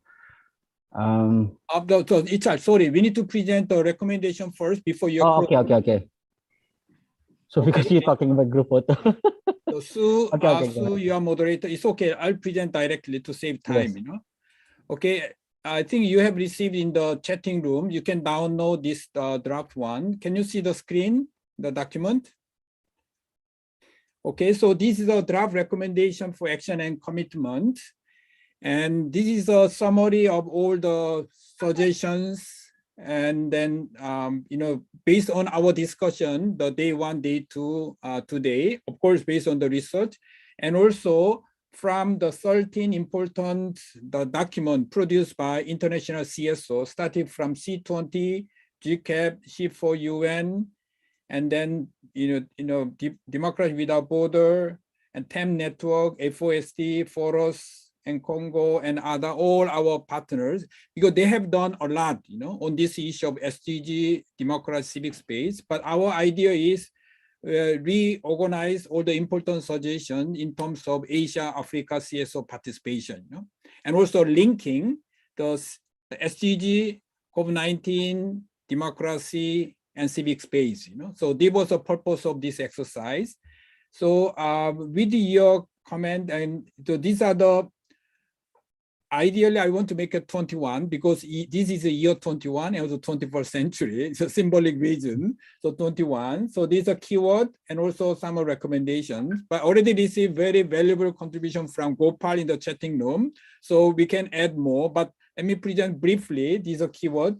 There are several recommendations about COVID-19 and the vaccine issues, universal social protection, and the CSO participation, SDG human rights, the 16 and 17, and the VNR and UPR, and data issues, partnership, and HLPF, and climate issues, and the peace and disarmament, because some of the suggestions are from the Global People's Assembly and GCAP here and there.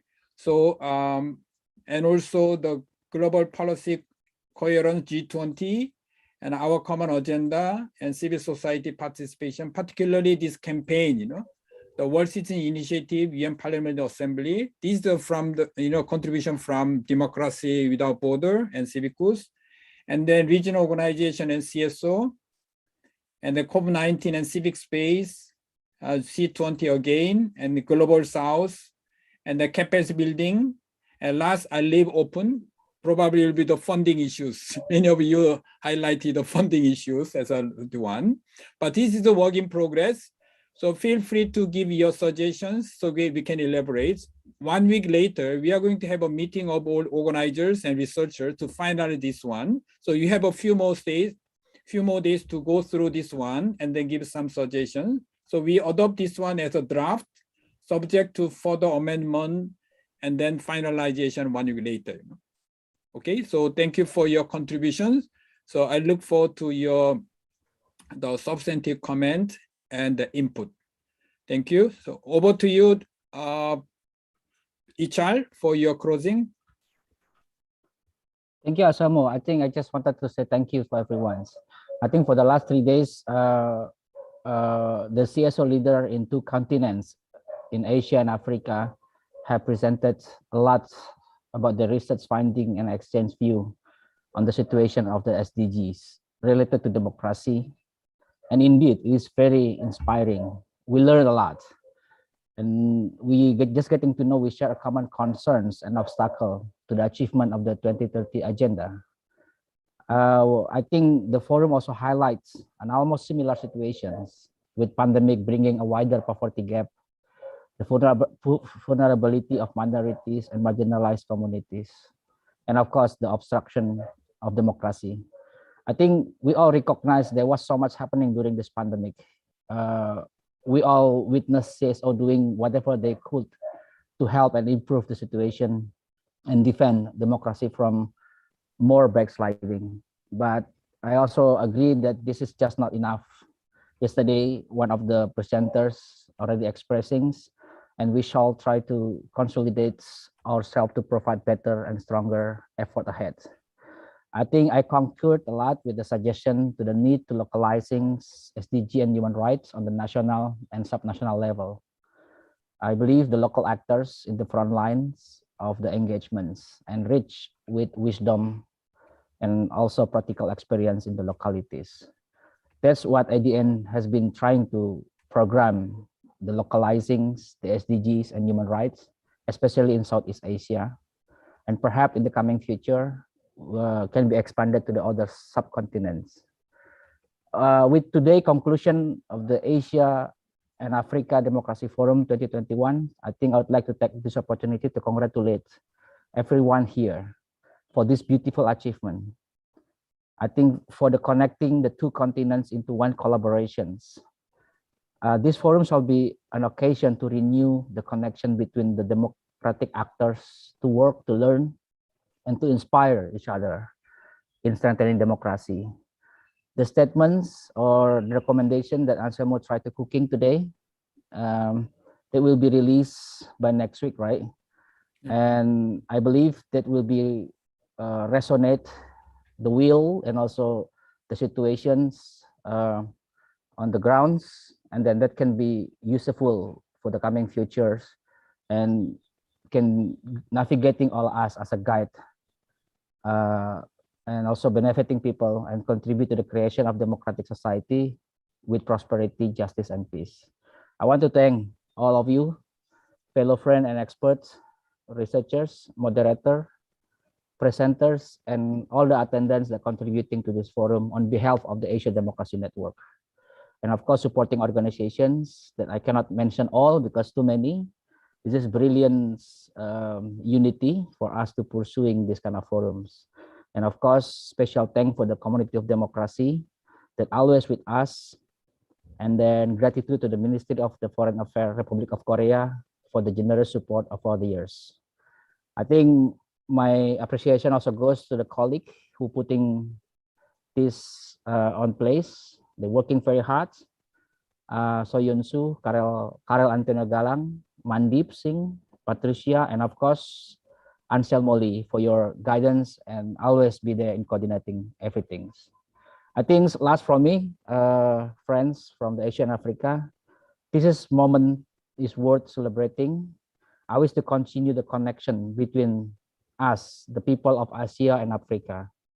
I think we have a plenty of commons, and I think we shall continue to support each other and extend solidarity for the struggle for freedom and democracy of other that need it.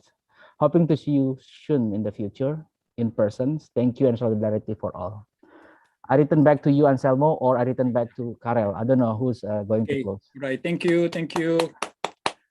So may I propose to Ichal and Henny, so when you organize a C20 meeting, CSO meeting to prepare G20, can you have a meeting in Bandung? Let's go to Bandung together with the Africa-Asia participants to celebrate the spirit of solidarity between Asia and Africa. Yes, definitely can.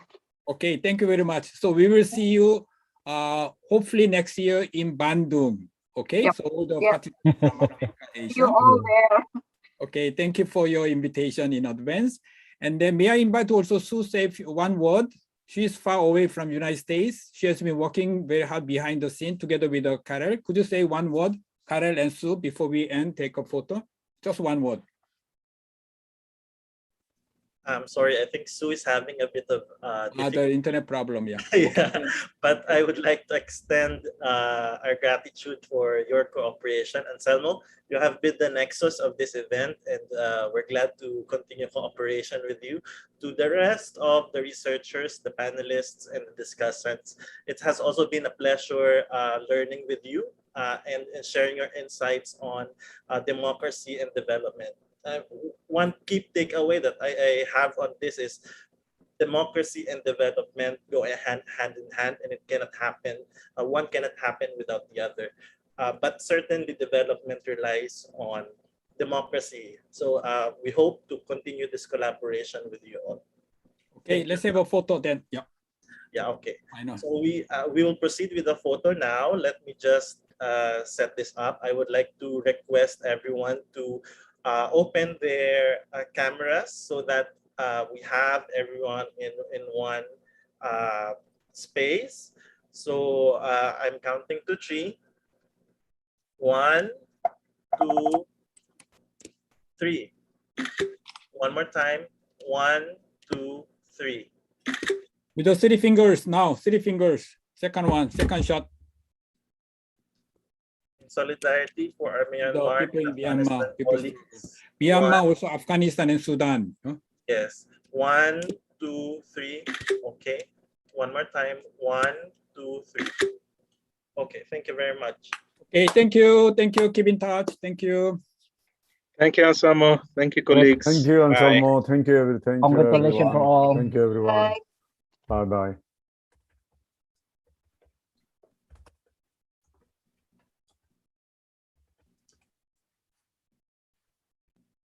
Okay, thank you very much. So I'm closing the room now, okay? Gopal, thank you very much. Are you okay now? I'm feeling I will I contribution, will bear. I'll bear it. Use your contribution to revise the recommendation, I will be there. I'll be there now. I'll be 100% all right, very good. now. Yeah. Yes. Thank you so much. Thank you. Bye. Bye for now. Afghanistan. Good that we also mention Afghanistan as part of our solidarity finally. Yep. Thank you. Okay, Anselmo, I'm closing the room now, everyone. Yeah, you can close the room now. Yeah. Yes, okay, thank you. Martin, thank you for your contribution. See you in Bandung. Bandung. Bandung Street. The Martin, I really want to, sorry, one word, I mean, the Asia-Africa solidarity, ever since I came to know about Bandung, so 1955, Yes. Our forefathers of Africa, Asia, they are far advanced than us, our generation,